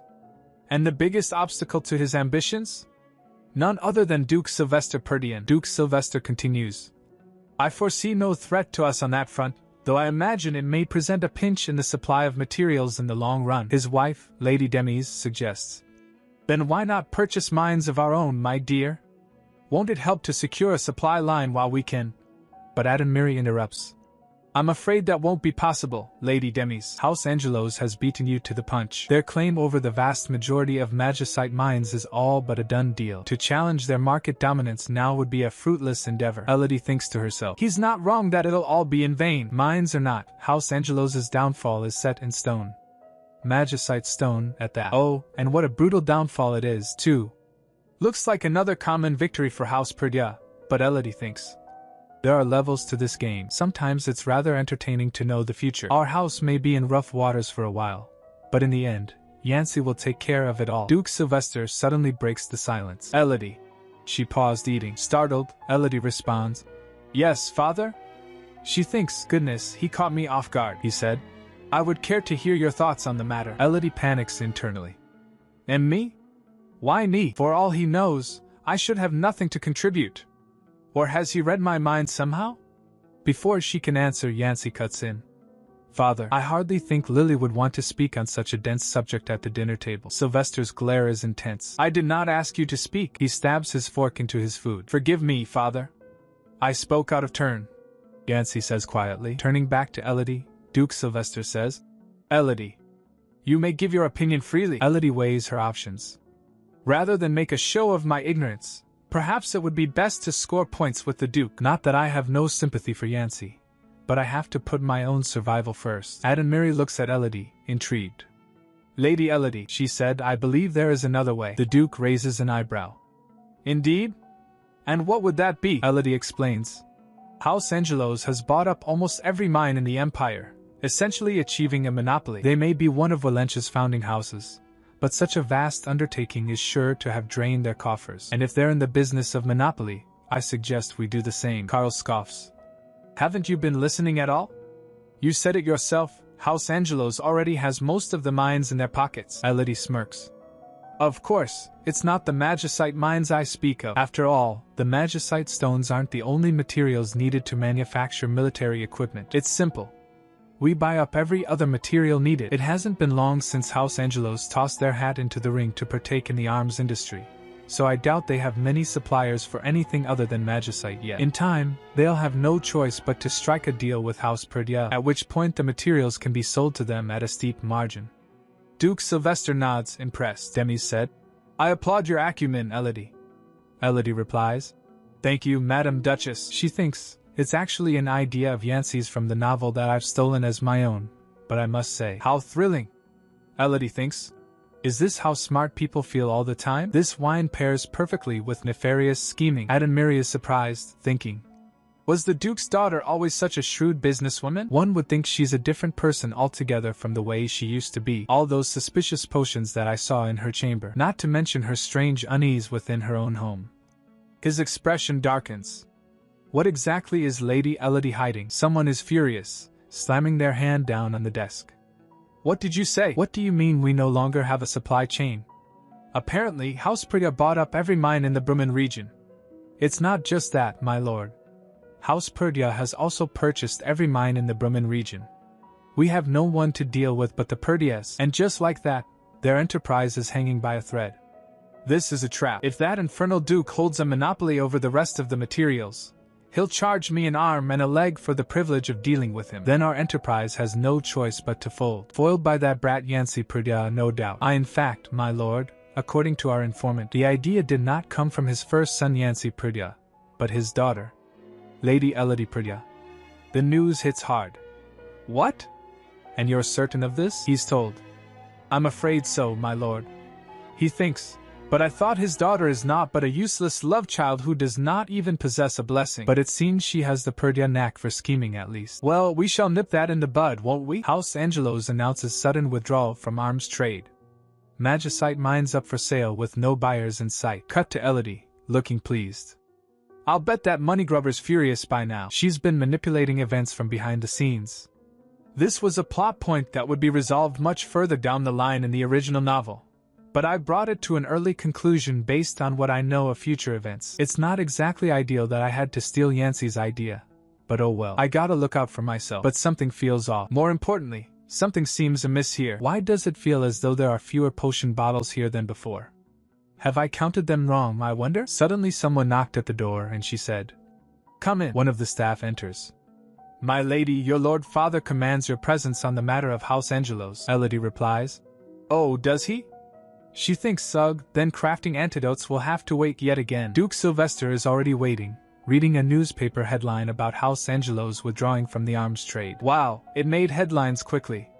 The journalists of Valencia must do exceptionally fine work. Wouldn't you agree, Elodie? Haha, quite so, father. Elodie thinks. Headlines that he himself fed to them, without a doubt. I expected Yancey and Carl to be here for this discussion as well, considering that this affair was their responsibility to begin with. So, why am I the only one here? Traitors. She then asks aloud.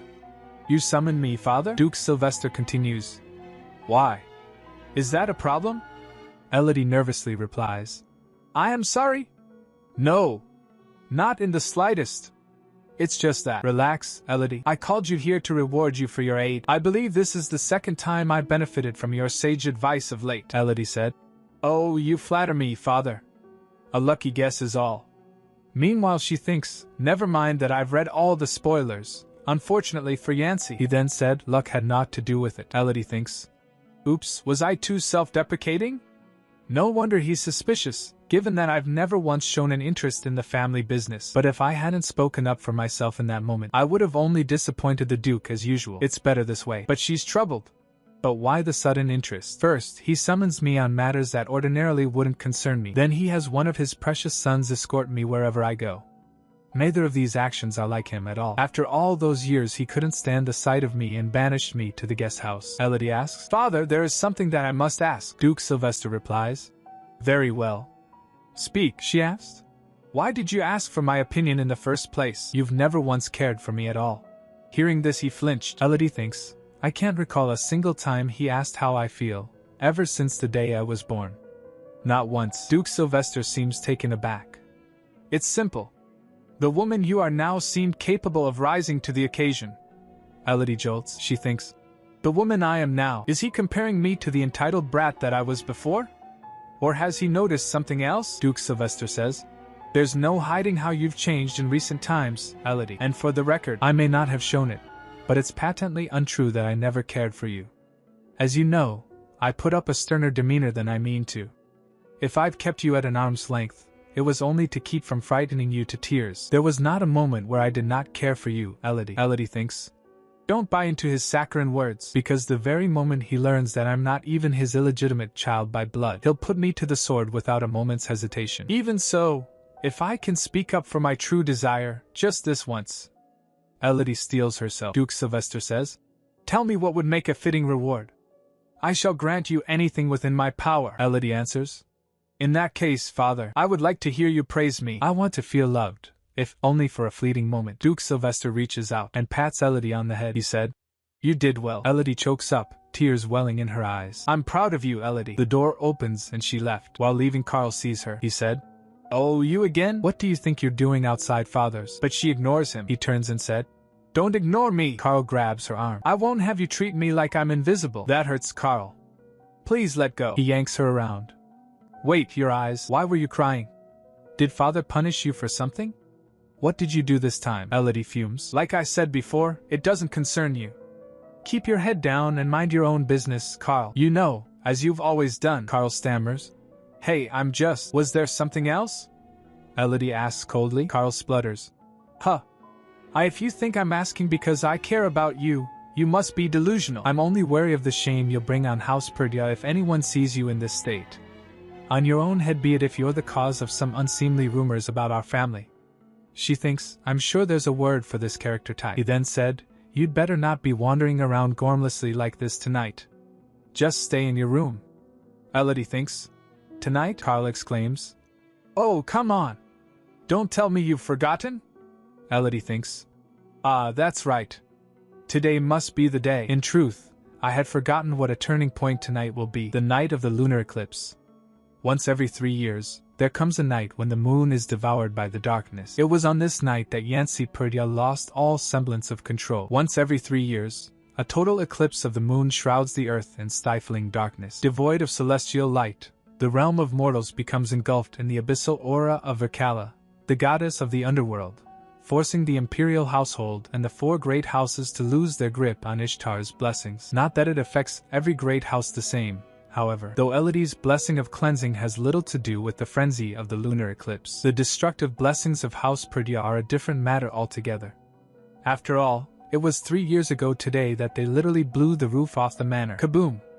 And my lady, Martha cries out. I thought you said the guest house was safe, she exclaims, trembling. Master Carl will have the entire estate in ruins at this rate. Back then, it was Carlette who went berserk and nearly destroyed the manor. In the novel, Carl just about managed to keep control of his blessing, but the problem is, she then reached at the garden where she finds Yancy. Aha, I had a feeling you'd be here, Yancy Perdea.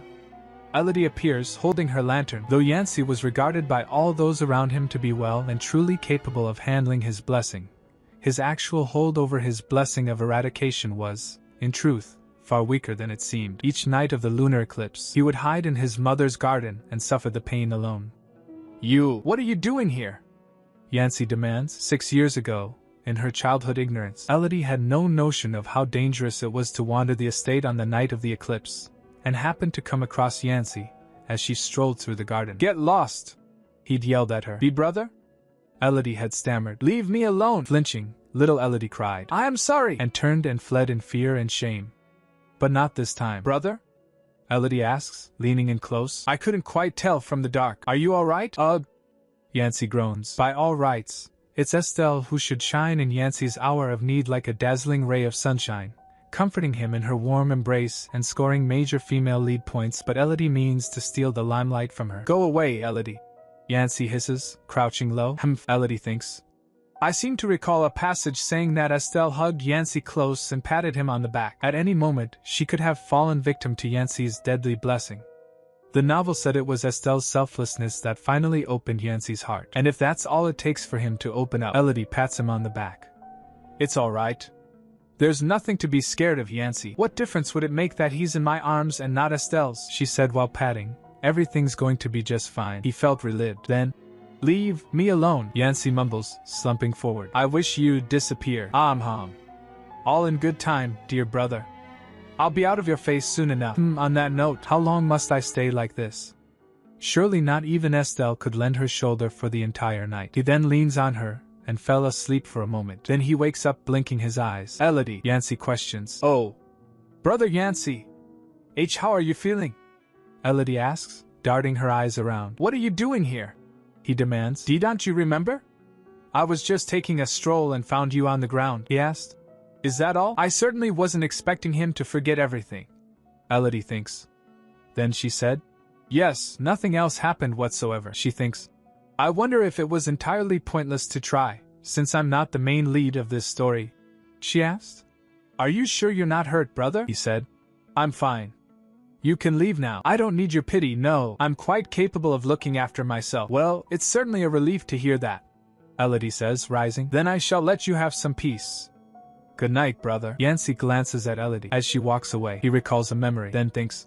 Then it was you before as well, Elodie. When dawn finally came to Pretty Manor, the light of day returned to reveal no sign of destruction or any untoward incident. And the household staff, too, came back to the estate from the shelter in which they hid for each night of the lunar eclipse. And all was as it should be once more. Lily? Lily, do you feel unwell? Yancy asks. She replied. Thank you for asking, but no. She thinks, except for one person. I won't begrudge him for thanking me in kindness for what I did last night, Elodie thinks, glancing sideways. But I thought he couldn't remember a thing. Just what is Yancy thinking? Yancy calls her again and again. Lily. Lily? She thinks. Something is rather rotten. In the state of Yancy Purdia. What's the matter, Lily? Yancy asks with a smile. Elodie said. Brother, shouldn't you be tending to your duties? She thinks. Why the sudden shower of affection? He puts his hand on her shoulder saying, Are you still worried about me? How kind of you to care, Lily. But inside, Elodie is shivering. She said. Of course I care, my dear brother. I'd hate to tear you away from your work. Yancy isn't buying it. Nonsense. Save the theatrics for the stage, will you? He squeezes her shoulder. Elodie's inner monologue is screaming. I knew it. He remembers everything from the other night. No doubt his intentions were to test me.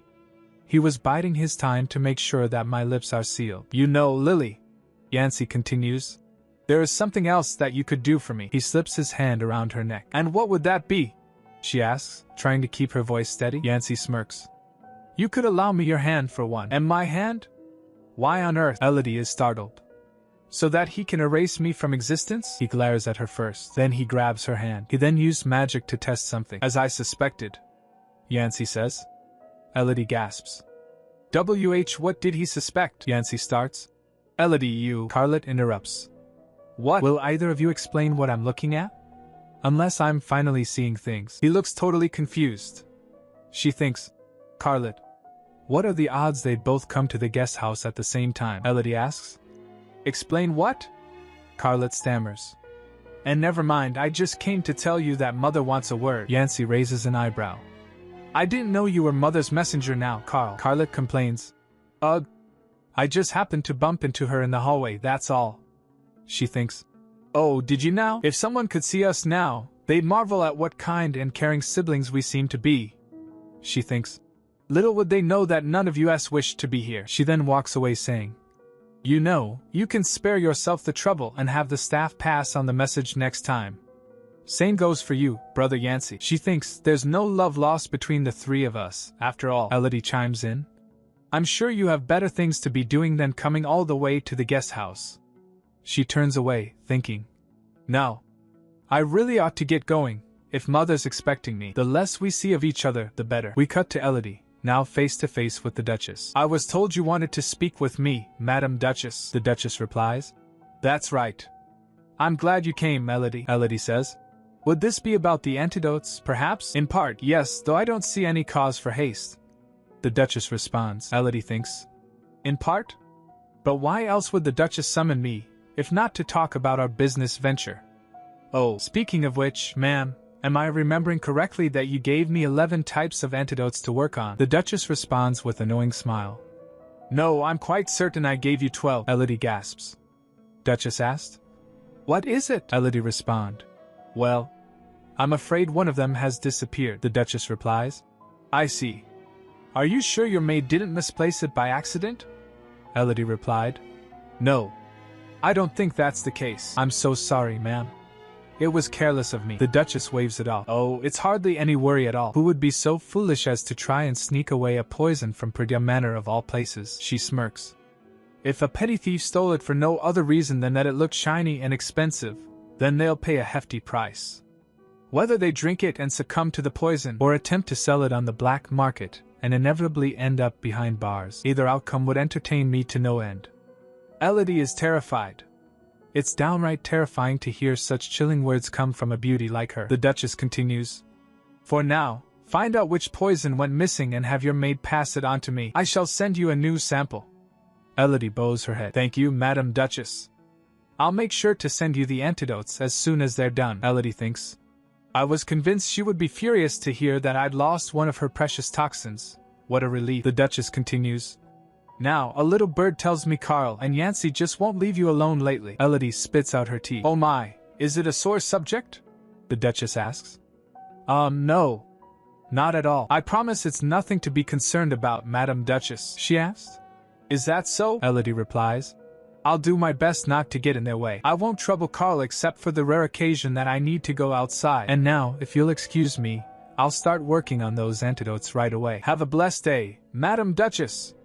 And with that, the wild Elodie fled. The Duchess watches her go and thinks to herself, Well, I suppose for now, I ought to watch her for a while longer. Meanwhile, back at the prince's office. It's beyond doubt, sire. It's poison. Adonmiri is inspecting the bottle. Poison, is it? But what kind? What are its effects once imbibed? It appears to be the work of Duchess Demis Perdua, a skilled poisonsmith in her own right. I'm told a mere drop of it is potent enough to destroy the victim's respiratory organs, and with a full bottle's worth, it would cause certain death within seconds. Adonmiri is shocked. I see. You may leave me. He squeezes the bottle. I had good reason to suspect something unusual when I took this bottle from Lady Elodie's room, but little did I expect that it would be a lethal poison. Why would the Duke's daughter have this in her possession, let alone keep it opened on her table? The handiwork was far too amateurish to speculate that it was the Duchess's attempt to assassinate Lady Elodie. I doubt she's the type to leave evidence, for one. Then what other explanation is there? He then recalled about Elodie's health, thinking. Could it be? Meanwhile in a carriage, Carl said to Elodie. You ought to be more grateful, you know. This is precious time I could be devoting to training instead. Elodie, never one to back down, smiles sweetly and suggests. Oh, then perhaps I'll ask Brother Yancey to escort me from now on. He flinched as she said. Although, Father will be saddened to hear of your dereliction of duty. Instantly regretting, he said. Absolutely not. I won't have you pester him with this nonsense. Elodie shrugs, as if she's not putting up with his attitude for fun. He then asked, in any case, where are you dragging me off to today? She huffs. I don't see how that's any of your concern, he asked. Shouldn't a guard have some idea where his principal's headed? He adds under his breath, especially when said principal has a habit of bolting, I mean. Elodie fires back. Now I believe that's none of my concern. Carl is annoyed. Hey! Must you insist on acting like a brat? But Elodie simply replies. No need to fret. I promise I won't bolt. Meanwhile she thinks, at least, not until we arrive, she reveals. And if you must know, we'll be making a visit to the southern tower of mages. Suddenly, she's cut off by a terrible commotion outside. What's that awful commotion outside? The carriage is violently attacked and Elodie is thrown around. Oh wow! She groans. Hey! Carl said, seeing outside. He draws his sword, saying. Not a word. Stay put until I say it's safe. But Elodie is having none of it. What? Wait! Hold on a minute, Carl. She screams as he slams the door shut. She gets feared and shouts. She trembles as she thinks. Are those bandits? I can scarcely move. I'm so scared. Be safe, Carlet. Today's outing was supposed to be a trip to the Southern Tower of Mages. Elodie had planned to bamboozle Carl under the pretense of browsing for Magitech trinkets, and secretly place another investment to hedge her bets following her initial investment in the Western Tower. She thinks, covering her ears, how did it come to this? It's silent out there. Is it over? Elodie wonders. I hope Carl hasn't been hurt. Grabbing the door handle, she thinks. Why hasn't he said anything yet? Suddenly, Elodie's eyes widen in shock. No, this isn't supposed to happen. We see Carl, outside, kneeling.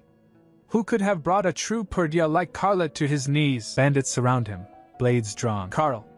Elodie screams, rummaging frantically in her bag. She throws a poison vial on one of the bandits. A strange smoke appears on his head. Elodie rushes to Carl's side.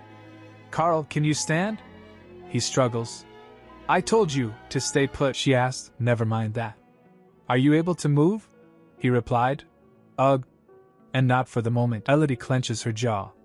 It's a good thing I came prepared. The potion I unleashed may not be lethal, but its mere scent is enough to incapacitate. The bandits cough and gag. That ought to buy us enough time to flee. Helping Carl, she said. After all your bravado about being father's trueborn, perhaps this will teach you some humility, Carl retorts. Do not mock me. If it hadn't been for their anti-blessing Magitech, then what? You would have traded your life for your ego? Elodie argues. She hops on the horse. Come on.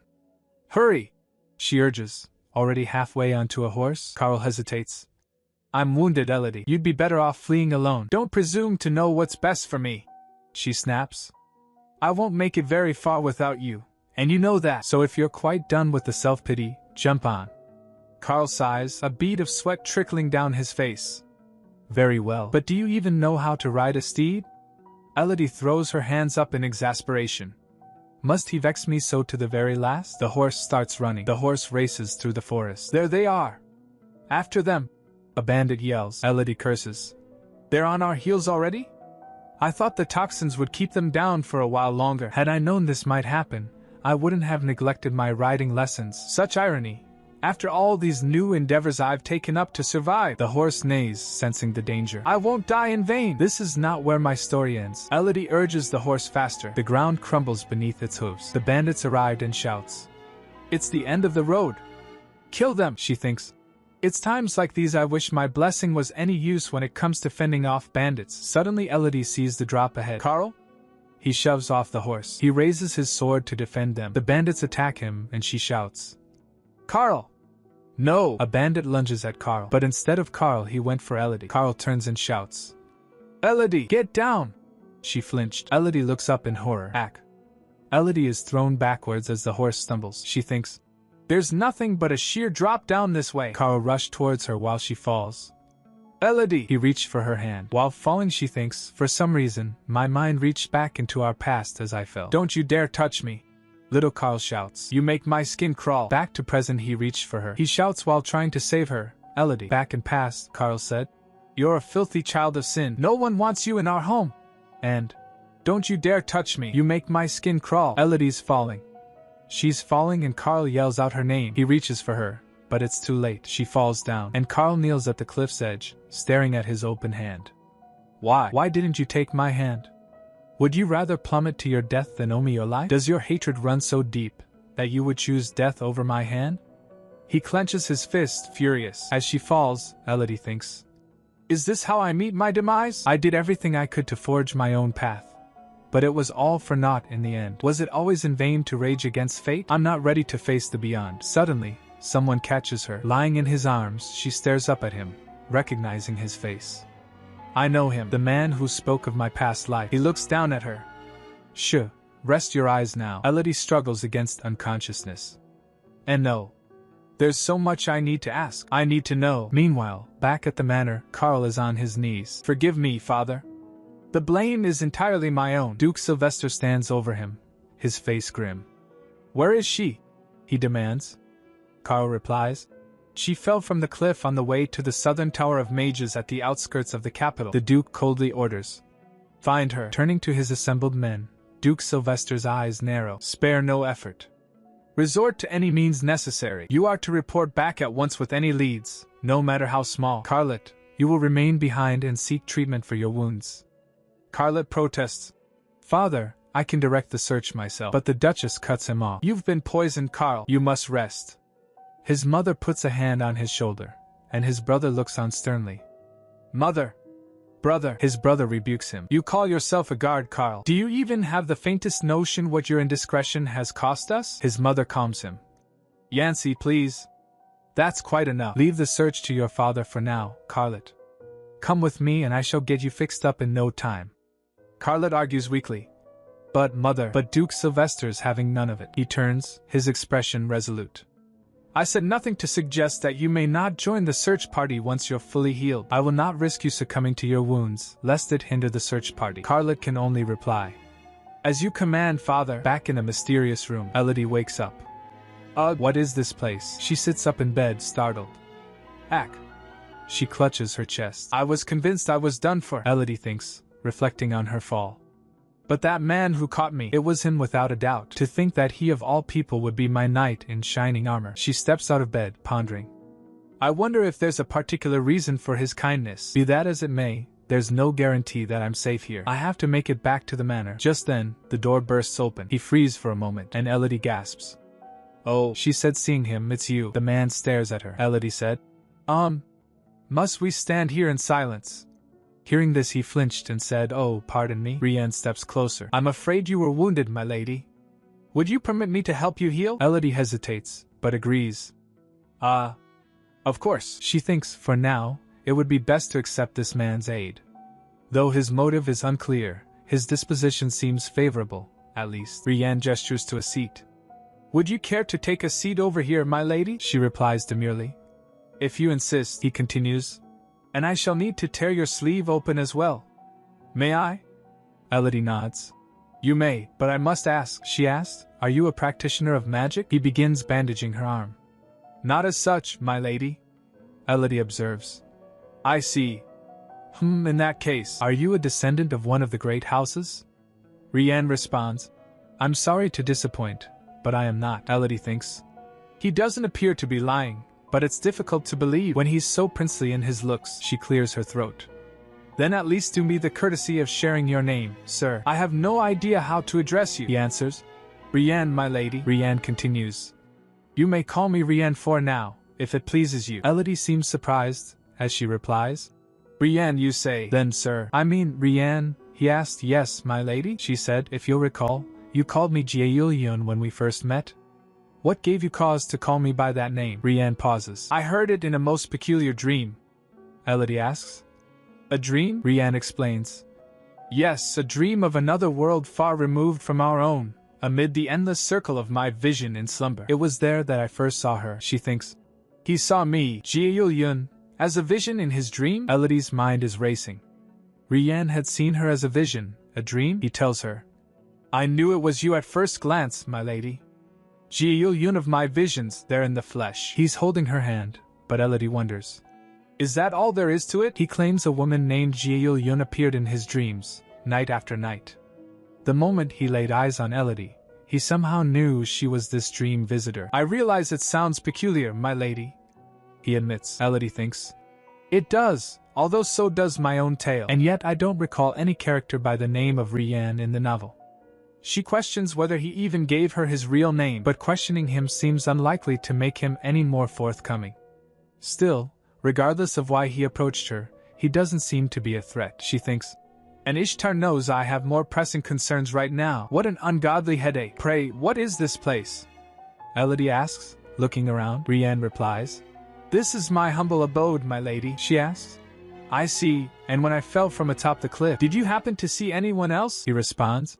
I could not speak for what went on above the cliff, my lady. However, I do know that the entirety of House Perdea is scouring the region in search of you. Elodie is shocked. They're searching for me, she reflects. I was certain they'd be all too pleased to see the back of House Perdea's perennial pariah. And to think that my entire family is committed to the search. Well, I had no intention of flying the nest quite this soon, so I ought to be grateful that they're looking for me at all. Even so, something has her ill at ease. While she was lost in her thoughts, he stares at her. He raised his hand to reach for her, but he paused as she asked, Would you happen to know how long it has been since I fell? Brienne stutters. Around half a day or so, I should think. She gasps. Then I was out for much longer than I thought. Rianne, may I impose on you for one more thing?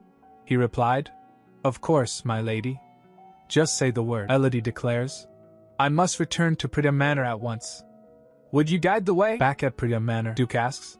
Galen, have you garnered any leads on the ambush? Sir Galen, Knight Commander of House Perdya, responds. Forgive me, Your Grace.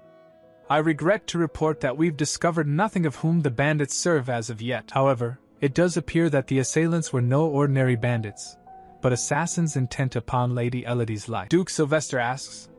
Elodie's life, Galen continues. Just so, my lord. According to Master Carlet, all the while he faced down the assassins, the miscreants seemed persistent in targeting Lady Elodie, Yancey said. Then you will spare no means in tracking down the one they serve. But the Duke interjects. I think not, the Duke retorts. It is paramount that we save Elodie from their grasp first. Come, we shall ride out to the scene once more. But then, they receive news. Lady Elodie has returned, safe and sound, Elodie thinks. I'm glad I managed to make it back to Priya Manor with Rianne's help, but I certainly could have done without the welcoming crowd in my bedchamber. Duke Sylvester orders. Elodie, you are to remain at home for a week while you rest. That is an order. Elodie thinks. Grounded again? Fine. She responds sweetly. Yes, father, the Duchess asks. Elodie, have you been hurt anywhere else? Elodie replies. Truly, I'm right as rain, ma'am. The Duchess responds. It's a relief to hear you say so. Still, do let me know if anything ails you down the line, Elodie says.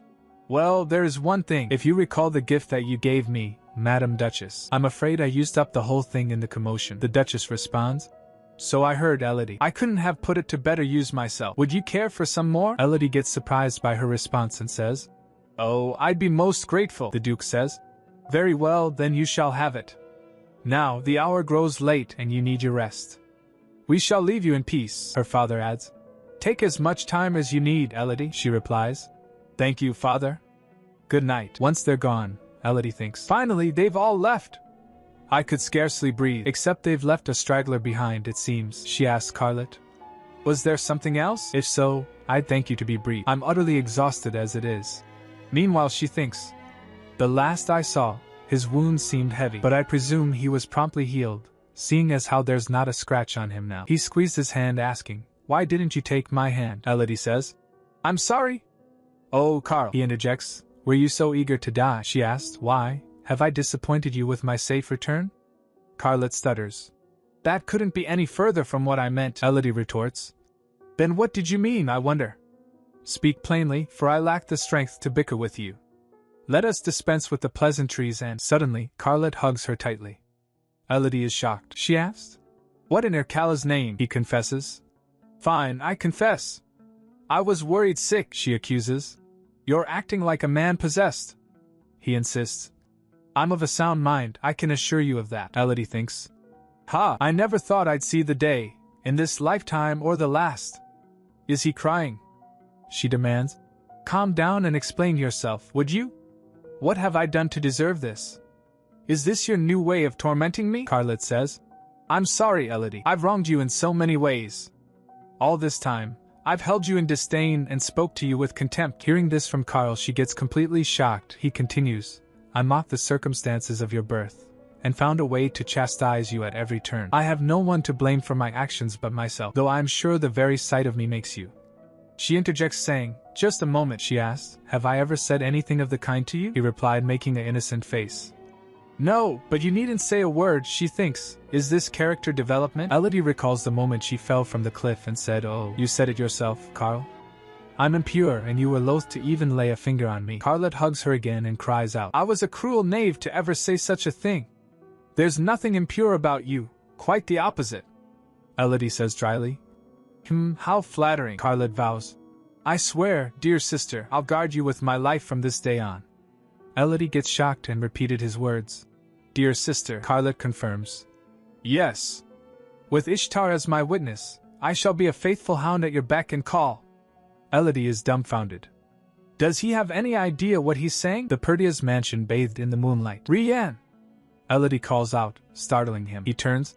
Lady Elodie, the Duke asked her, Rianne, I see you're already on a first-name basis. Elodie stammers. I apologize, father. I forgot myself out of joy. She's trying to play it off, but we all know the Duke's got that scary dad glare going. Though I do wish you had called for me to greet our guest with you. After all, I've yet to properly thank him for saving my life. The Duke is not having it. Yes. It was next on my mind. Liar. Elodie's inner monologue screams, because she knows the Duke never planned on inviting her. She recalled Martha said, "My lady, you should have seen our guest, a dashing gent with sable hair and red eyes." Elodie tries to regain control. "Have I barged in on an important conversation?" The Duke smoothly replies. "As it happens, Sir Rian and I were discussing his reward for your rescue." Rian jumps in. "I was honored to come to your aid, Lady Elodie, and I was saying to your Lord Father that I'd be honored if you'd grant me a favor in return." Elodie, completely thrown off, asks, "A favor? From me? What is it that you would ask of me, Sir Rian?" He leans in, close enough to make any maiden swoon, and says, "Simple, my lady. I would like you to be my employer." Then, with a flourish, "Allow me to formally introduce myself, my lady. I am Ian, the captain of the Skyward Falcons." "The captain of the Skyward Falcons?" Elodie is shocked. "I know that name." Flashbacks of a battlefield ignite. 2 years ago, he was renowned in the war against the kingdom of Nelter, and gained the Emperor's favor so that not even nobles could scorn him. They called him Ian the Mercenary King, Elodie explains. Though he's a commoner by birth, he's well known in high society as well. Even I've heard tell of his name and reputation. Back in the present, Elodie stares at Ian. "Sir Ian, am I to understand that you wish to pledge your services to me as a hired sword?" Ian confirms. "Indeed, my lady." Elodie is confused. "But to what end? I doubt you're in need of coins. I don't quite see what you might stand to gain, if I may speak candidly. The second Prince of Valencia seeks to bind me to his service as we speak," she thinks. "So, Prince Beltran has made his move. Is this his way of expressing his candidacy for the throne?" Elodie's mind is racing. "Then it would be prudent of me to take up Rian's offer, and deprive the second prince of a valuable ally. And the best part of it is, I won't have to tolerate Carlet as my guard dog any longer. Given that Rian's very existence is a wild card, it may also prove beneficial to keep a close eye on him. In more ways than one, this is an offer I can hardly pass up." Elodie makes her decision. "Wonderful! I accept." The Duke said. "No," he said. "I forbid it. Let me ask you this, Elodie, do you trust this man?" Elodie stands her ground. "Of course I do, father. Sir Ian saved my life. He had no obligation to do so." The Duke is suspicious. "How can you be so sure that he had no ulterior motive? Who's to say he's not in league with the assassins?" Elodie argues. "If I may, father, I believe the arrangement Sir Ian proposes would be a boon to House Purdia. Should the rest of the Empire and beyond see that the infamous Skyward Falcons have forged a close alliance with our house, it would only serve to further bolster the influence of the Crown Prince." The Duke pauses, considering. "She asked, 'Am I mistaken, father?'" He sighed. "Ha!" And he reaches for a book. "Very well. I shall draft the agreement myself." Elodie escapes to the garden for some tea. "So, Rian was none other than Ian the Mercenary King. I'm a fool to not have put it together sooner. Especially when his alias is hardly any different. Or perhaps Rian is his true name. Regardless, no matter, for one reason or another, it seems Ian wishes to remain by my side. I suppose it saves me having to search for him, but it remains to be seen whether he's deserving of my trust." Suddenly, Carlet and Yancy appear. "Sister Elodie," Elodie sighs. "I was hoping to enjoy a quiet tea time alone, but I see my brothers have other ideas." She turns to Martha. "Could we have a moment in private, Martha?" Once Martha is out of earshot, Elodie confronts her brothers. "I seem to recall expressing that I wished to be left alone in the guest house. Perhaps you've both forgotten." "Nevertheless, to what do I owe the pleasure of your company?" Carlet said. "Well, we were hoping you could sate our curiosity." "Curiosity over what, pray?" Elodie asks, already knowing the answer. Yancy replies. "What else but the next palace banquet?" "Whom will you choose to go with you? Chaperone number 1, Carlet, or chaperone number 2, Yancy?" But Elodie drops the bomb. "Oh, but I've already decided to attend with Ian." Carlet is aghast. Who now?" "Sir Ian," Elodie repeats. "This sells word? But why?" Carlet cries. Elodie shrugs.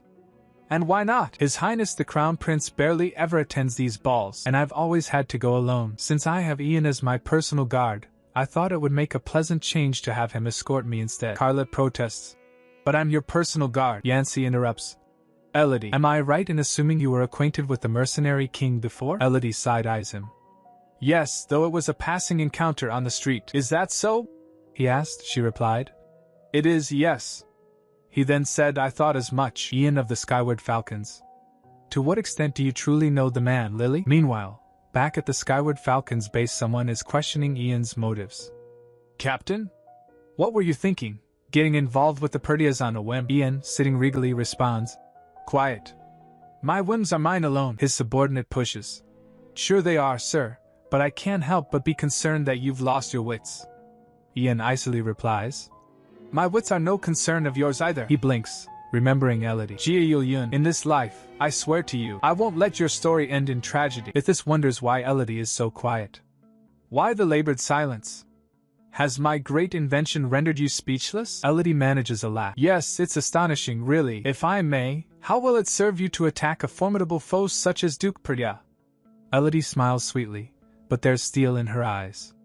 Truth be told, I had no idea the Western Tower Master saw the Duke as a foe at all. Ithis seems almost giddy. Why, it would be worth it purely to suffer the loathsome sight of him no more. Besides, he has something that I covet for myself. Elodie's face darkens. Once again, the novel made no mention of this. Ithis notices her staring. Must you keep staring gormlessly, as if my every word robs you of your wits? Elodie apologizes, but then admits. Oh, I beg your pardon. It's only that you're not at all how I imagined, Master Ithis. Ithis reveals the truth. Indeed. As you may have guessed, this is not my true form. This youthful figure is merely intended to keep my vast reserve of mana in check. And as it happens, there is another reason why I sought you out. Elodie asks. Is that so? She thinks. Something other than curiosity about his first investor? Ithis explains. Indeed. Your name is remarkably similar to that of someone I once knew, a woman named Arcelia.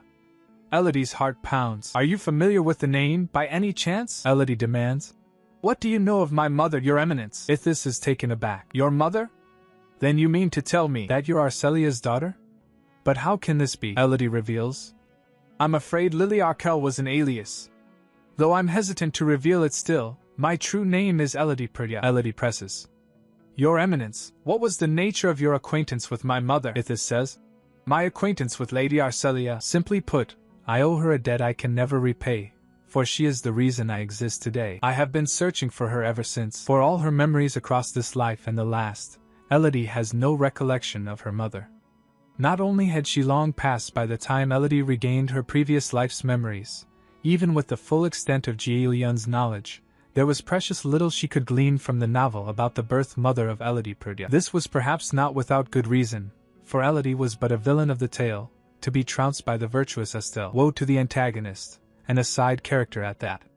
What kind of reader would care for the backstory of the villainess's mother? Though it seems Ithis bears her genuine gratitude. Elodie remembers that once in her distant childhood, she made the mistake of asking about her mother. The manor staff made it abundantly clear that she would not entertain any naive illusions. They told her she had been callously abandoned by her mother, who used her to extort money from House Purdia and promptly disappeared hence. Knowing what she knows now, she questions why she chose to leave her at the mercy of House Purdia, instead of taking her to the safety of House Severes, to which her father belonged. It certainly puzzles me to this day. But one thing I do know is that she hardly sounded like the type to lend her aid selflessly. I wonder how the Arcelia that Ithis knew differs to the one I've only heard the tales of. Ithis observes. You do bear more than a passing resemblance with Arcelia, Elodie replies. I shall have to take your word for it, Your Eminence. Ithis questions. You make it sound as though you never knew her at all, he states. In that case, you will return here when I send word. It won't be of any use to us today without the necessary preparations, but there is a contraption of mine that restores memories. With it, I shall grant you a vision of your mother's face. Until they left, the Tower Master continued to call Elodie Lily Arkell. It was clear he had no love for the Purdia name whatsoever. What could it be that drove such a wedge between him and my father? Ian asks. Are you all right, my lady? Something troubles you. I can tell, Elodie responds. Oh, just a little bout of melancholy, I'm afraid. I believe the past could no longer hurt me as it once did, but whether it's the lingering resentment from being abandoned, or a childlike longing I could not shake off. The mere mention of my mother has an odd way of bringing tears to my eyes. No matter, now that Ithis has promised to show her to me with his memory restoration device, Elodie thinks. All will be made clear soon. Lily. Suddenly Yancey appears. I came to escort you home. Elodie is taken aback. Yancey? What in Erkala's name is he doing here? In all the years she's known him, she's found that the broader his smile, the fouler his temper. But what could have offended him this time? Yancey states. Lady Elodie shall be coming with me, Sir Ian. You may be relieved of your duty, Elodie thinks. Of course the Duke was bound to find out that I was summoned by a Tower Master. I had hoped to quietly brush the matter aside, but it seems I was naive to think it would be so easy. Well, here's to yet more scolding in Father's office, she says. Then I shall see you in the morrow, Sir Ian. Yancey puts his arm around Elodie, pulling her close. Rianne responds. You may count on it, my lady. He gives a smile. Until tomorrow then. Later, Duke Sylvester demands. What is the meaning of the scene you caused at the Western Tower? Did you meet with the Tower Master himself? And if so, what did you discuss with him? Elodie gulps. Oh, it was hardly anything of import, Father. I had a premonition this would happen, Sylvester orders. Speak, and be truthful, Elodie asks. May I speak candidly then, Father? Sylvester replies. You may. I will not bite you, if that's what you fear, Elodie begins. Well, where do I start? She recalls it as saying, such a shame you're the daughter of that ghastly Perdita brute, Elodie thinks. He certainly had nothing flattering to say for much else other than my mother and my investment. Ithis continues ranting. Damn Sylvester Perdita, that infernal rake. He's a disgrace to his marital vows who hounds every woman he comes across. Only a heartless, worthless beast would cast aside his lovers once he bores of them, as if they were his playthings, Elodie said. Why, he's a profligate philanderer. And that's about the gist of it. Sylvester comments. I see how boldly he speaks in my absence, Elodie thinks. You said you wouldn't bite, Father. She then said, to be clear, these were Master Ithis's words, not mine. She thinks, sorry to throw you under the proverbial bus, Master Ithis. I hope the tower walls keep you safe at least. Good luck, Sylvester asks. And what other drivel did the yellow-bellied knave spew? Elodie explains. He told me he's in the midst of inventing a magitech device that will bring about your downfall. Sylvester dismisses it. Let him try. Is that all? Elodie adds. Oh, there was one other thing. It seemed as though you have something that he covets, Father, Sylvester muses. Indeed. I have the object of his desire. She asks. May I ask what it is? He answers. I can only say it is the hallowed treasure of House Perdita. She wonders. Our family treasure? She thinks. Then it must be some long-standing heirloom from House Perdita's origins as one of the 7 great houses. Sounds expensive, he tells Elodie. This should not concern you, Elodie, but I do ask that you keep the Archmage of the West at an arm's length, Elodie says. I shall endeavor to, Father, Sylvester calls. Elodie. What say you we move your quarters from the guest house to the main house? Elodie is surprised. Are you sure? Sylvester responds. I believe it's time you returned. He's having Elodie's room in the main building prepared. Elodie's shocked. My old room, Father, he said. Yes, long has it lain empty, for I could not say when you would be fit to return. The time has passed swiftly in the meanwhile. I'm sure you'll agree, Elodie wonders. Is this his way of rewarding me for my much improved behavior as of late? How suddenly his demeanor has changed. I wonder what he expects from me in return.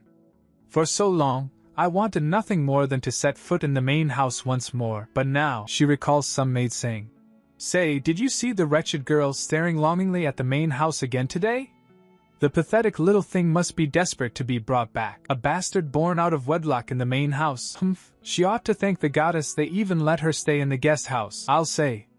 The girl needs to learn her place. The other maid chimes in. I feel for the poor Duchess, I tell you. One night of indiscretion, then some seductress bears child and makes off with a princely sum. Ishtar have mercy, what a scandal! Where do you suppose she ran off to? Who knows? Some say she fled the country altogether, Elodie reflects. Though my relations with the inhabitants of Perdita Manor had also improved along with my disposition, it did not make it any easier for me to return their smiles. In their eyes, I would always be an outsider. She puts on a brave face. Thank you kindly for your consideration, Father, but I'm fine where I am.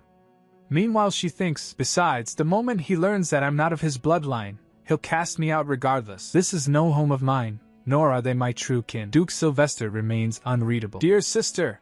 In her room Carl calls, Sister! Look, Elodie is not thrilled by this intrusion. How many times must I tell you not to come by the guest house unannounced, Carl? He asked. Are you leaving the house again, sister? Elodie responds coldly. You wouldn't need to ask if you paid any attention at all. What brings you here anyway? Well, let me show you, Carl says, presenting a gift box. I hear this is all the rage among debutantes these days. What do you think? Tada, Elodie thinks. Accessories? Has he found himself a lady friend? Out loud, she says. They're very fetching, Carl. Carl beams. Do you think so? Then they're yours to keep, sister. Elodie looks shocked. Mine? But what have I done to deserve such lavish gifts? Don't get me wrong, I'll take them. But, he asked, is it so strange that a doting brother would shower his older sister with gifts? Since you ask, yes, it does strike me as rather odd. I couldn't possibly accept. Wait, where has he gone? Elodie is cut off as Carl suddenly leaves. The maid replies, He just up and left, my lady. Elodie is not impressed. How impudent! It's just as well I'm in the guest house. Imagine how they'd pester me if we lived together. She grumbles to herself. Ian asks, Is that why you've been prone to these outings of late, my lady? He continues, Pardon my overhearing, but it seems something or someone at the manor troubles you. Elodie sighs. Why, yes. A stray cat that comes mewling at my door when I'd much prefer to be alone. Ian asks, I take it you're not fond of felines then? She replied. No, I like them perfectly fine usually. Meanwhile she thinks, if only this particular stray possessed the aloof grace of an actual cat. Elodie thinks, I need to be rid of this place as quickly as I can. The driver announces, I believe we've reached our destination, my lady. Ah, yes. Elodie exits the carriage. Ian offers her his hand. Elodie asks confused, Ian, was I not clear that I require a discreet place to be alone? He replied. You were quite clear in your instructions, my lady. Elodie asks. If that's the case, do you not think you've gone a tad overboard with a literal castle? Ian responds. This is the base of my skyward falcons, my lady. Here you'll find several empty rooms for your use. Shocked, she asked. You've brought me to your mercenary lair? Not that I mind, but I truly cannot allow any disruptions. Can you assure me of that? Ian gives a reassuring smile. There is not a soul here who would not obey my commands, my lady. Elodie smiles back. Very well then, your fort will do very nicely. I'm afraid your quarters may be somewhat untidy since we have yet to fully prepare them for your use. Elodie responds. It's quite all right. I simply mean to take a brief look around the place for today. If there's anything you require, I shall do my best to accommodate you, my lady. That's very kind of you. Elodie and Ian begin to walk inside. Suddenly, a voice calls out. Huh! Captain, I didn't expect you to be home so soon. Aren't you supposed to be at Purya Estate? For the life of me, I don't know why you volunteered for that assignment.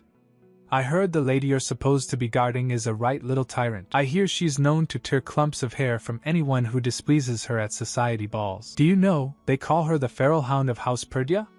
Ah. Ian's glare could kill.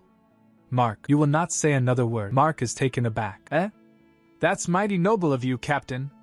You usually just tell me to shut my blabbering mouth, Ian replies.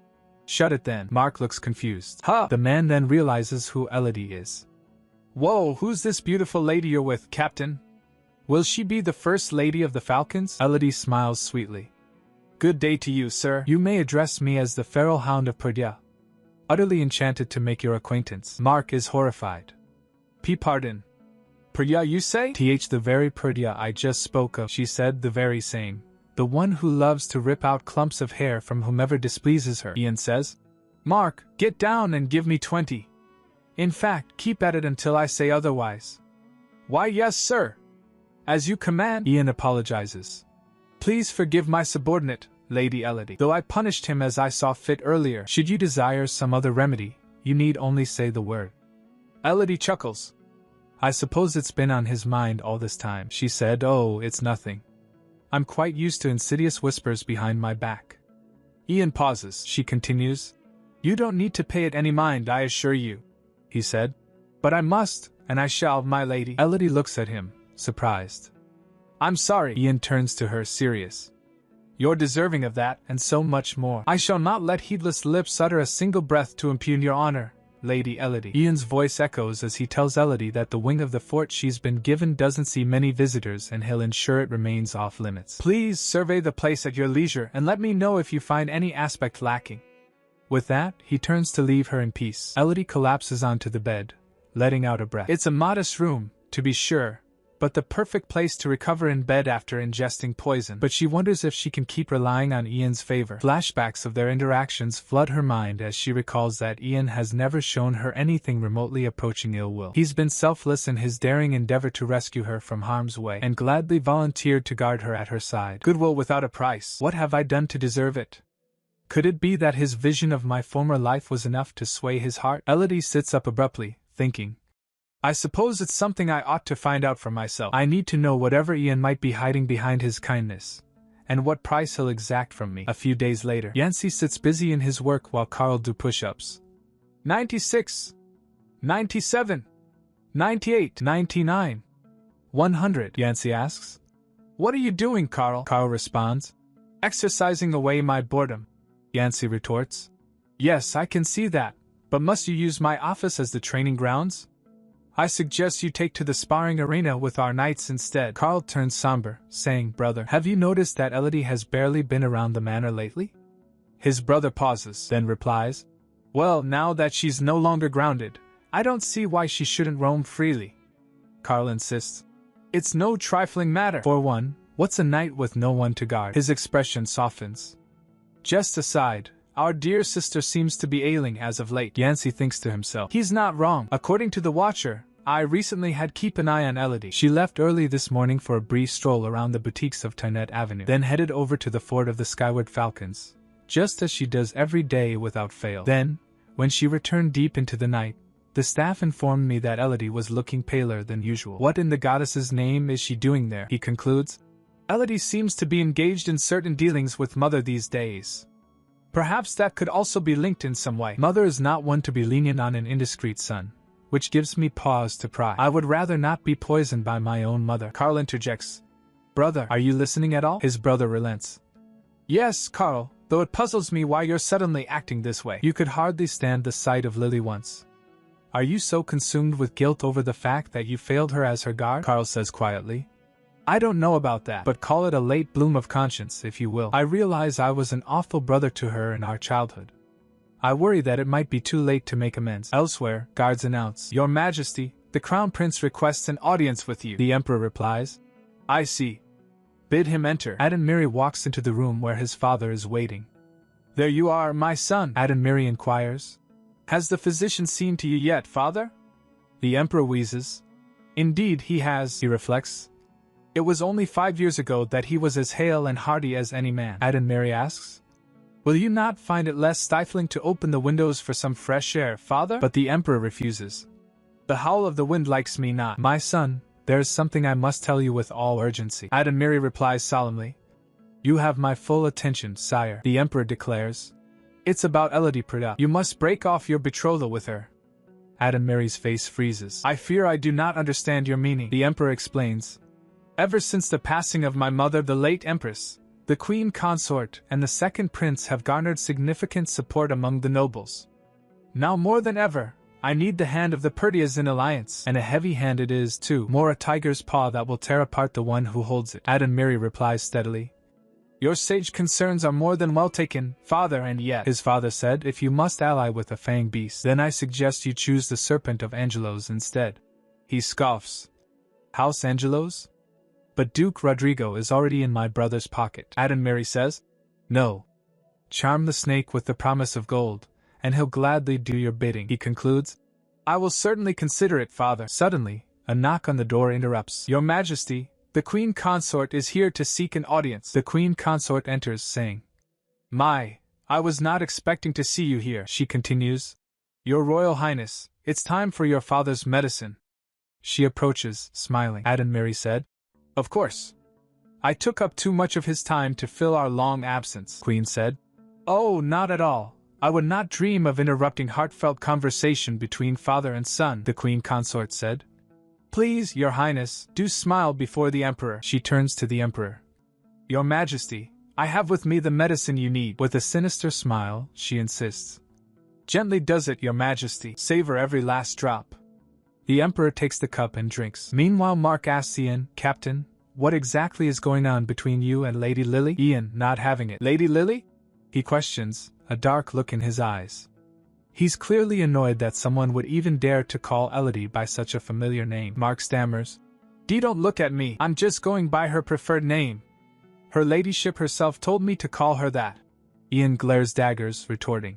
Well, I say otherwise. He is hit by some kind of power, and stumbles in a panic. Meanwhile, someone else came. Captain, I come with a most urgent report. Ian asks him to go on, and Mark trembles. Is it too much to ask to have some gossip every once in a while? The captain is startled by the report. It appears a horde of grade 4 and 5 fiends has been sighted in Laven Woods. And you're certain of this? He asks, looking concerned. The subordinate explains that Laven Woods is rarely stricken by anything worse than grade 1 fiends. It's unusual that it's suddenly been invaded by a horde of grade 4 and 5 fiends. Ian rises, a dark energy surrounding him. I see our adversary wasted no time, he thinks. I see our adversary wasted no time. Meanwhile, at the manor, Elodie is looking out the window, a pensive expression on her face. Is something going on, I wonder? Everyone seems awfully busy. I do feel rather guilty to be imposing on Rian when he clearly has his hands full. She's referring to the task she gave him a few days ago. Then my request is that you endeavor to find this woman named Estelle. Elodie had hoped finding her would be easy, with a simple description.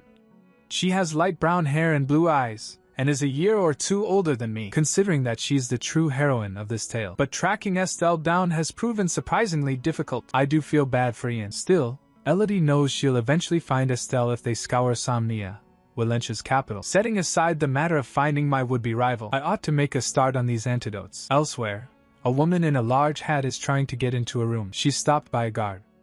I must protest, madam, he stutters. She turns face stern. And what, pray tell, is the cause of your protest? The guard, clearly intimidated, explains. I'm under the captain's strict orders to not allow anyone into that room. The woman pauses. Your captain's orders, you say? Then what of the orders of a duchess and a mother who wishes to see her daughter? Demis thinks, had she but let me know, I would have furnished her with a much more accommodating location. And of all the places, why would she choose a mercenary lair to craft her antidotes? She recalled Elodie saying, I'm flattered that Carl and Yancey have been so fond of visiting the guest house of late. But I do think I need somewhere to work with a little more peace and quiet. Demis had said, those boys, honestly. I'll have to have a stern word that you're not to be disturbed, Elodie. The Duchess is concerned about Elodie's health. I do say, you've been looking rather pale. I do hope you won't strain yourself. Elodie smiles faintly. I'll try my best not to, ma'am. The Duchess thinks to herself. The secrecy with which Elodie guards her crafting methods has me curious, certainly. But I should know better than to pry. She knocks on the door. Even so, since I was in the area already, I hardly think I'd be intruding to stop by for a chat. Elodie, are you in there? She knocks again, Elodie. Suddenly, the Duchess freezes. She opens the door shouting, Elodie. The guard said, Madam, you have no right to barge in. But she stops short, the stench of poison filling the room. The guards stagger back. She thinks, ugh. For any layperson with no resistance to toxins, even a mere whiff of the air in here would be excruciating. And after I essentially pleaded with her not to strain herself at that, here she is, passed out from fatigue. The Duchess kneels beside Elodie, removing her hat. Wait. Her expression changes to one of shock and realization. It's a counteragent of my own creation. She recalls Elodie saying, a few days ago, my celestial blessing finally manifested. It has the power to destroy a poison's harmful effects. Dense as I might seem, I know my place under Father's roof. You needn't worry about me, one way or another. If you must know, it's because you're my trusted business partner. Precisely. I had a feeling I impressed you with what I can do, the Duchess murmurs. Elodie. She finds Elodie in bed, pale and unconscious. There you are, Elodie. Elodie gasps, startled. And Madam Duchess. What are you doing here? The Duchess asks if Elodie is hurt. You seemed rather insistent on keeping this place hidden. So do forgive me for not bringing a physician. Believe me, it was not easy to simply watch you wither as if you were at death's door. Elodie stammers. Oh, there's a perfectly reasonable explanation. The Duchess interrupts. Let me guess, you can only produce the antidote by imbibing the poison yourself? I suppose that does explain why you've been hiding away to drink deadly toxins in secret. She sighs. I must have burdened you with crafting so many antidotes. I'm afraid I must renege on our agreement, Elodie. Elodie is shocked. Pardon? But, Madam Duchess. You're in need of a capable apothecary to assist you. Duchess said, yes, but be that as it may, I'm not so cruel a mother as to poison her child for profit, though I imagine you'd give me no right to fuss over you like a hen. Elodie looks stricken. That couldn't be any farther from, the Duchess interjects. Tell me, Elodie, why is it that you seem to be in such desperate need of coins? Elodie squeezes her hands, saying, Madam Duchess, if I may be honest, I wish to leave my father's manor. Meanwhile she thinks, what I truly desire is my own freedom, Elodie said. What I truly desire is my own freedom. Duchess thinks, freedom, indeed, perhaps that's how it began. When Elodie suddenly decided to become a recluse in the guest house, she paid no mind to Yancy and Carlet's boyish antics. She recalled her saying, Your presence was missed, Madam Duchess. She continues her thoughts, and came to me with cordial words of her own volition. Elodie had already made up her mind to leave. She then recalls the agreement, thinking, had I not given her word back then, perhaps she and I could have been more like a true mother and daughter. I suppose I broke that particular agreement the moment Elodie and I made our own pact, Demi's thought. Judging by his silence, it seems Sylvester has little idea what we've been up to. Sitting at Elodie's bedside, she tells her, I won't object to you making your own way in life, Elodie. You'll soon be a grown woman, and I imagine you've envisioned a future for yourself by now. What I do find objectionable, however, is the manner in which you went about it. Elodie, looking contrite, replies, I should have made my intentions clear, Madam Duchess. I can only apologize. But she then looks up, adding, I'm not so ignorant as to be blissfully unaware of the distance between us. But believe me, I do hope to bridge the distance from now on. Elodie thinks, shocked. Why does that sound so ominous? Duchess smirks. Oh, don't look so flabbergasted. Now, won't you join me? I think it's time you came home, so my villainous family won't let me have a job.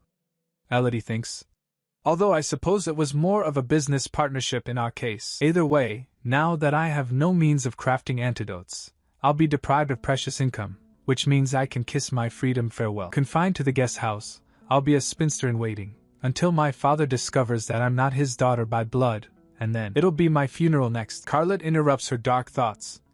Whose funeral, sister? Jumping up, Elodie exclaims, Carl! What is it? You gave me such a fright, Carlet replies. I was just curious to see you at home for once, that's all. You've been gallivanting around with that mercenary friend of yours. I almost forgot you live here, Elodie retorts. Well, I do, Carl, and a knock on my door would have sufficed.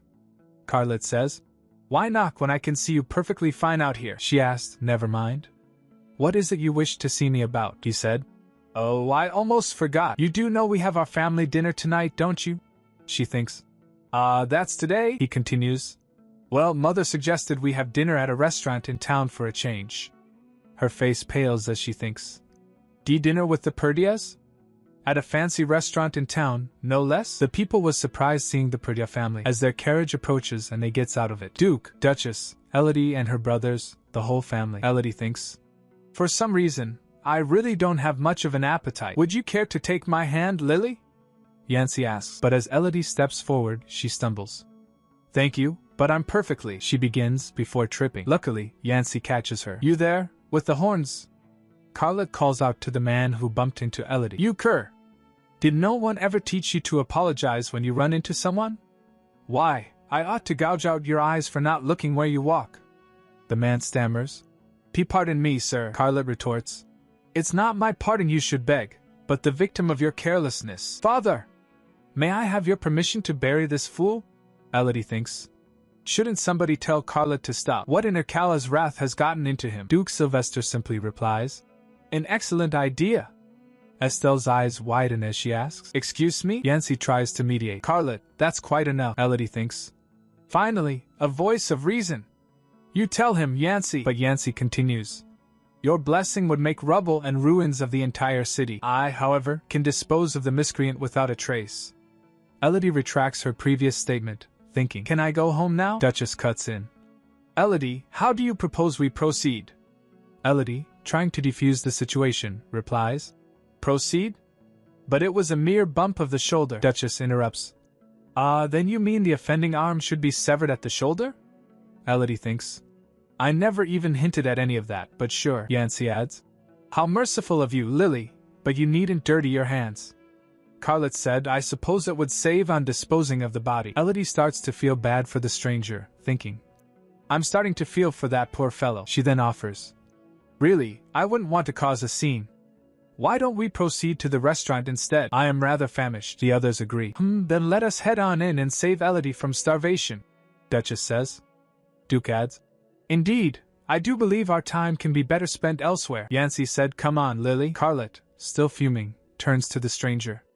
I don't know who you are, or which house you're from, but consider yourself fortunate and learn some manners for next time. As the family walks away, the stranger sighs in relief. Thank the goddess. Elodie thinks to herself, Dear diary, I saved a stranger's life today. A good deed, perhaps, but it does nothing for my appetite, and I fear this is only the beginning. I can only hope this ominous sense of foreboding is unwarranted. At the restaurant, Sylvester is greeted by Duke Angelos. Ah, what a pleasant surprise. I didn't expect to see you in such a civilized setting, Sylvester. A rare outing for dinner with the family, I presume? It seems the cold-hearted Duke has a domestic streak after all. Elodie is shocked. Duke Angelos, she thinks. I knew something like this would happen. There's always some drama afoot.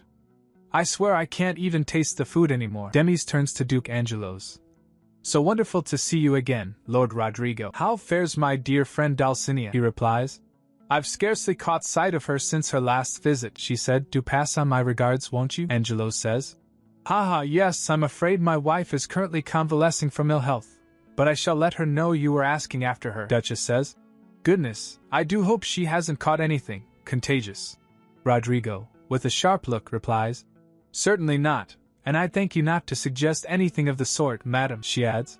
Excellent, then she has every reason to attend the upcoming ceremony at the Temple of Ishtar, Estelle thinks. You win, aristocratic shade throwing aside. Elodie notices. That cloaked man standing behind Duke Angelos, is he a mage of some sort? How suspicious. Perhaps I'm mistaken, but why does he seem so hesitant to meet my gaze? Yancy asked her. Ian of the Skyward Falcons, to what extent do you truly know the man, Lily? Elodie is understandably taken aback.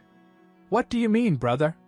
Does he know something that I don't? Yancy steps closer and continues, advising. You know, Lily. He leans towards her, saying. You'd do well to be wary of strange men, particularly those of his ilk. He even gives her hand a little squeeze. Talk about suspicious. Elodie's internal monologue screams. As I suspected, he knows more than he lets on. She reflects on the situation, thinking, Yancy Purya, the undisputed champion of shady business in House Purya. It stands to reason that he would be better informed about Rian than me, and I don't think he would warn me about Rian without some measure of good reason. It would behoove me to hear him out. Elodie wonders, but why? There must be some just cause for your misgivings, Yancy replies flippantly. How about just because? Will that suffice? Elodie, clearly annoyed, asks. Pardon, he continues, but if you insist on hearing why, for one, there's no conceivable cause for a Purya to associate with a mere mercenary, nor can we be sure that his are honorable. In fact, pay it no mind. You're too innocent to hear the rest. Elodie thinks. In other words, he doesn't have a reason. What's gotten into him? I was hoping Yancy might impart some valuable information, since it's clear that Rian is still hiding something from me. The best I can do for now is to learn more as he serves me as my guard. She then asks, By the way, brother Yancy, may I ask what you're doing with my hand? Yancy, with a seemingly innocent expression, says, Your hand? Oh. Why, Lily, your ordeal gave us all a most awful fright. I'm finding it rather soothing to hold your hand and calm my nerves.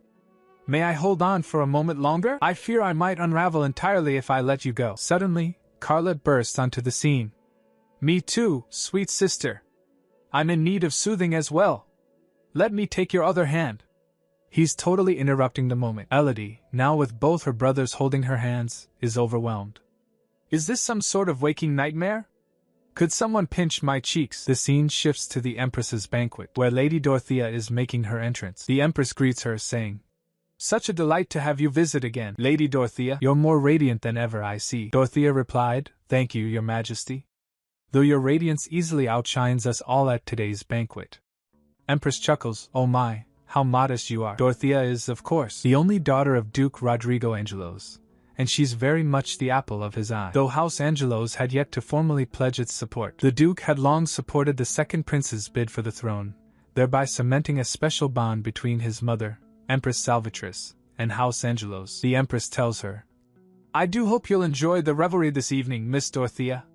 Dorothea replies, I shall, Your Majesty. Dorothea is loving all the attention. Let them whisper. I shall be the star of the ball again this year regardless. But then she overhears some gossip. You know, I could have sworn Lady Dorothea would be wearing that dress. One woman responds, Oh, the one we talked about? I hear it was snatched up by Lady Pridya in the end. Another says, The one from Boutique La Belle Chic, you mean? The very same. It's not often Lady Angelo's is beaten to the punch for a dress. Dorothea is seething. It sounds like Lady Pridya has gone to quite the length for this year's royal banquet. And yet, she'll soon find that not all dukes' daughters are made the same. I'm a sole true-born heir beloved both at home and across high society, while she's a child born out of wedlock who's never been loved, except for her looks. Not in a million years could she ever be a match for me. Then comes the announcement. Announcing Lady Elodie Pridya of House Pridya, and Captain Ian of the Company of Skyward Falcons. The crowd is buzzing. Who? Ian the Mercenary King? Good goddess. Dorothea flinches. The Mercenary King, a man who's never once shown face at a palace function, and turned down the advances of every other debutante? Dorothea is absolutely losing it.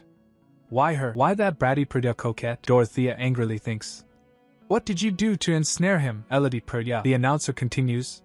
Announcing Duke Sylvester Pridya, Duchess Demis Pridya, and Lords Yancey and Carlet Pridya. Dorothea is shocked. This is absurd. Every member of House Pridya making an entrance together. Goodness, do mine eyes deceive me? I say, I don't think I've ever seen them all in one place. Certainly not looking so amicable. Dorothea's internal monologue spirals. The star of the ball, beloved by high society, and admired by all. Meanwhile, the crowd is completely charmed by Elodie. By Ishtar's grace, has Lady Pridya always been so stunning? She's better behaved than usual, certainly. Why, she's positively angelic. Dorothea is crushed. She's taken everything I worked for. Game over.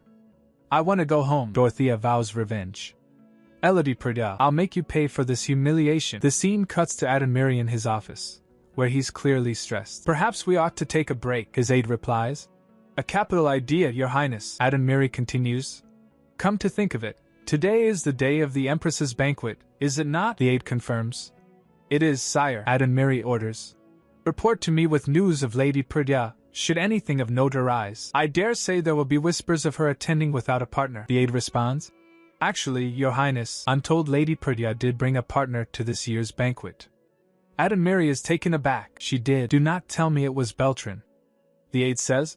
Thankfully not, sire. It was another man altogether, from what I hear. Adonmiri is furious.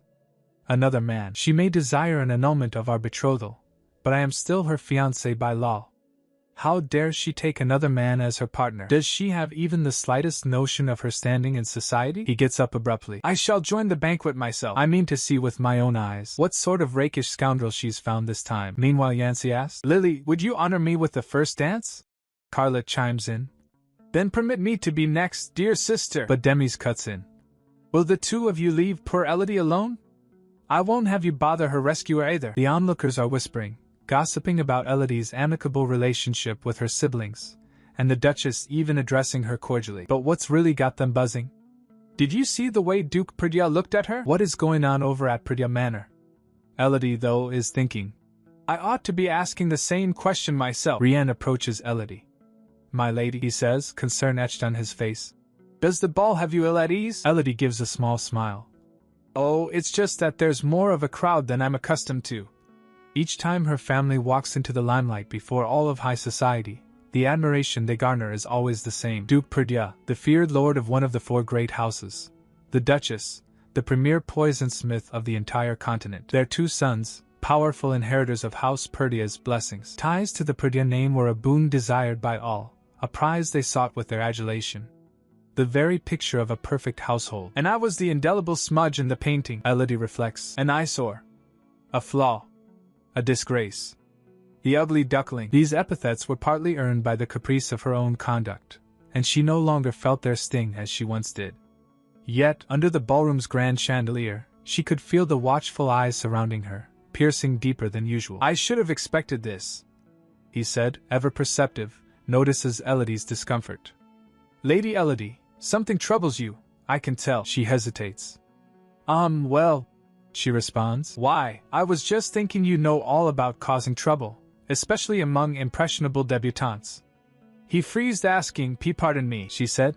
Please take it as a compliment, he said. I'm not entirely convinced this isn't a jest of some sort, my lady, Elodie assures him. It's no jest, I assure you. Take a look around, would you? He scans the room. Point well taken, my lady, he proposes. Then I propose we find somewhere to escape their gaze for a while. But Adonmiri's got his eye on them, appearing at the top of a grand staircase. Are you not expected to exchange greetings with friends and acquaintances first, my lady? He thinks to himself. So, he's the other man she spoke of, and then, what an unlikely pair they make, she said. Not to worry, I'm not here to make friends. Very well then, he says. Elodie continues. And that didn't sound like a jest to you? Later, standing on a balcony overlooking the night, Elodie exclaims. Oh, you should have seen the second prince's face, Ian. Prince Beltran, I mean. Did you see? Ian responds. I did. Our gaze met across the ballroom for a moment. Then he asks, Was that your intention, Lady Elodie? Elodie sips her drink. How astute of you to notice.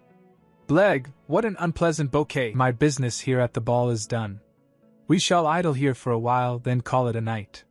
She thinks to herself, Operation Make the Second Prince Jealous.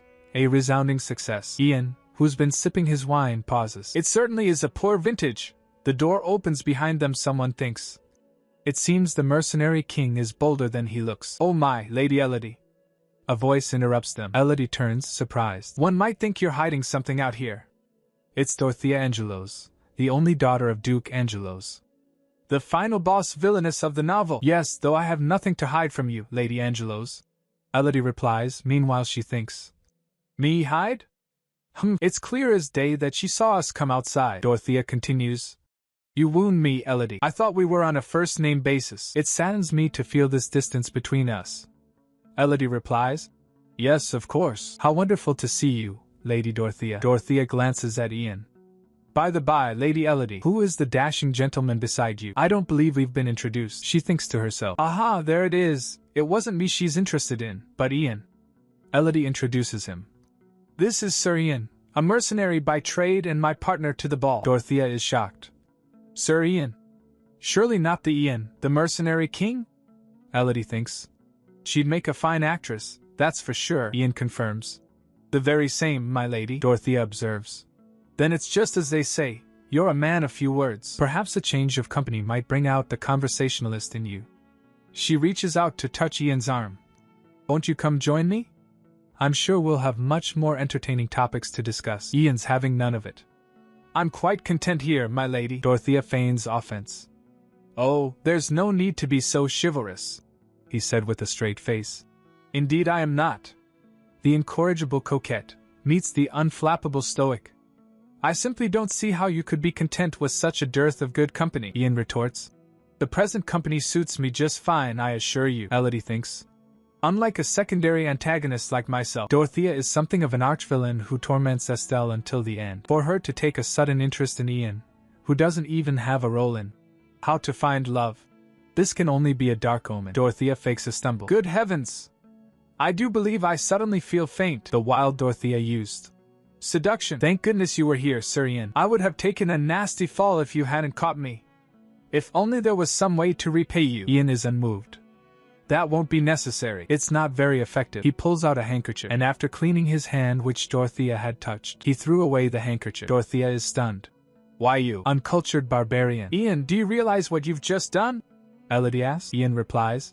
You said it yourself, my lady. That's one fewer lady to befriend. He offers a small smile. Elodie, shocked, thinks, still he's a mercenary of common stock, who just insulted an Angelos. She imagined Dorothea saying, How dare you, you filthy peasant! Off with his head. You will rue the day you insulted me. Given her penchant for unscrupulous trickery, no doubt she'll exact her petty vengeance against the Skyward Falcons instead. Elodie turns to Ian. Sir Ian, he responds softly. Yes, my lady, she says. Have faith. Everything will be all right, she promises. I shall keep you safe, Elodie thinks. It may be an open secret that I'm an illegitimate child, but nonetheless I am the only daughter of Duke Perdua for now. With my family name in the balance, Not even Dorothea would lash out heedlessly. In other words, I have the power to protect Ian. I would be honored to accept. Ian tells Elodie. Excellent. Now, I believe it's about time we took our leave. We wouldn't want to draw any more unwanted company, would we? She opens the door, and they step into the hallway. Addenmere is standing right there. Lady Elodie, he says, his eyes dark. The night's celebrations are far from over. Surely you would not leave without saying a word to your fiancé, she said. Good evening, your Royal Highness. Addenmere is all charm as he replies.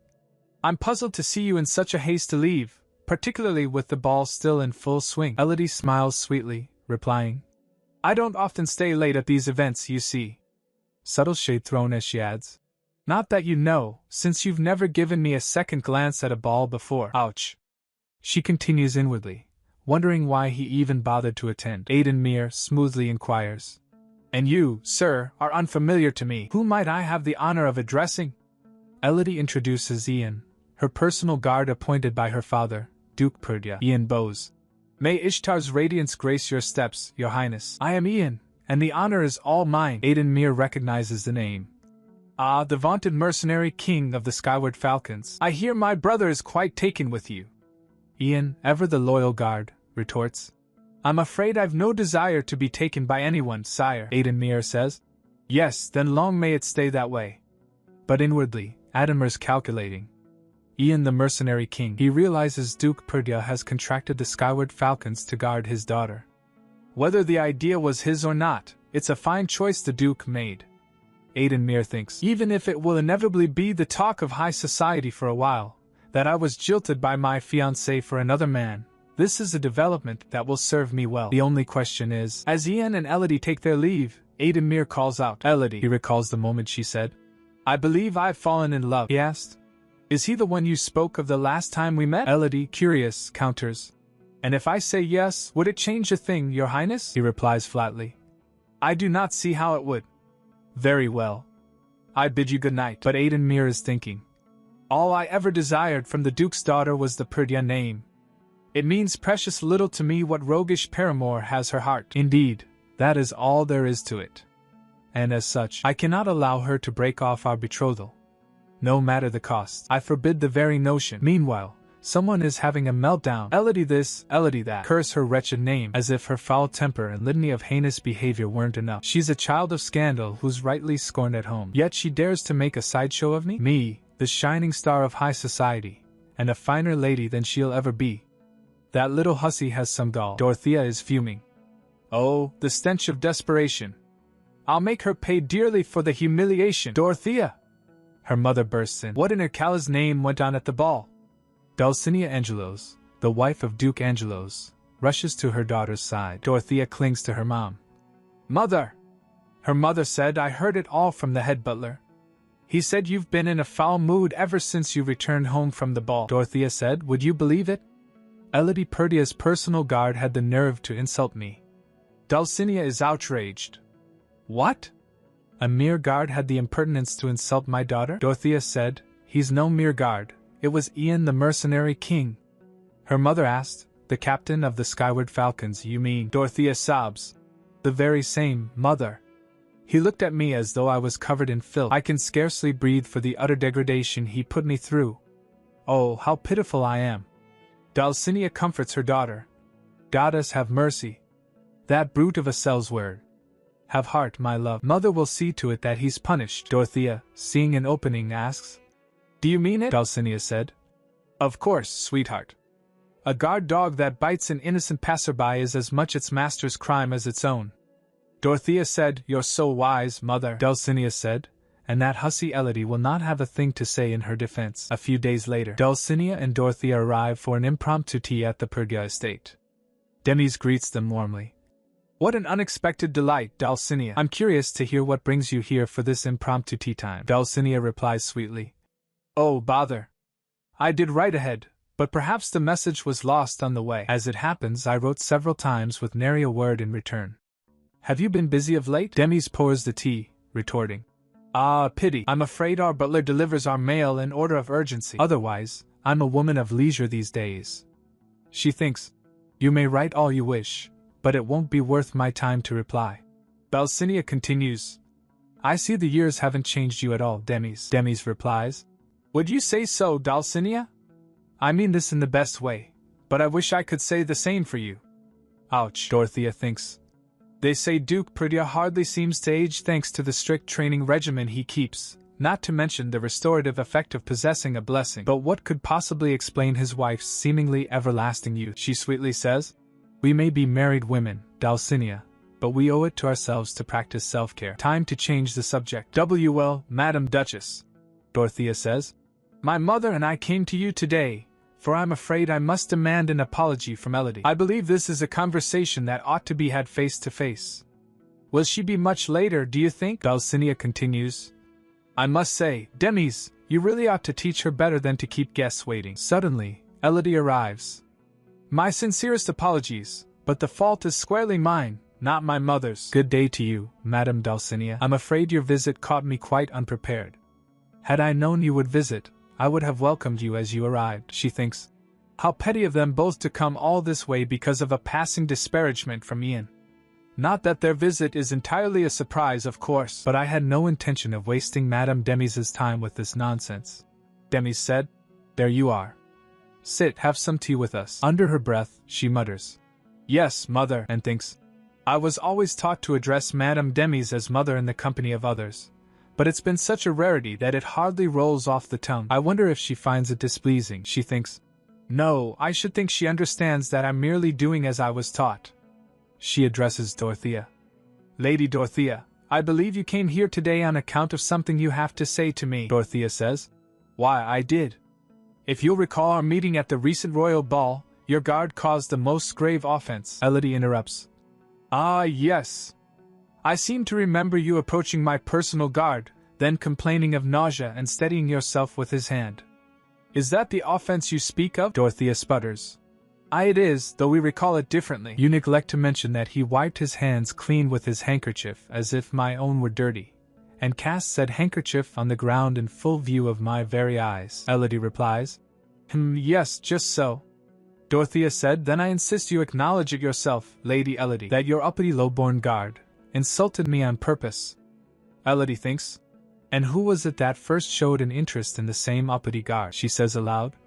I believe Sir Ian was genuinely wiping away some dirt that had gotten on his hand, but I concede that the manner of his conduct may have caused you offense. Dorothea is practically drooling. There we have it. I demand an apology. Elodie cuts her off. Yes, I apologize most sincerely. Dorothea asks. You do, Elodie replies. Absolutely. As Sir Ian's employer, I'm most remorseful for this misunderstanding. Once again, I hope you'll accept my apology. Dulcinea and Dorothea are shocked. That unruly brat Elodie Prydia just apologized to our face, Elodie asked. Does that satisfy you, Lady Dorothea? Dorothea, barely able to stammer, says. Aye, it does. I graciously accept your apology, Demis declares. I should think that concludes your business here, Dulcinea. She then proposes.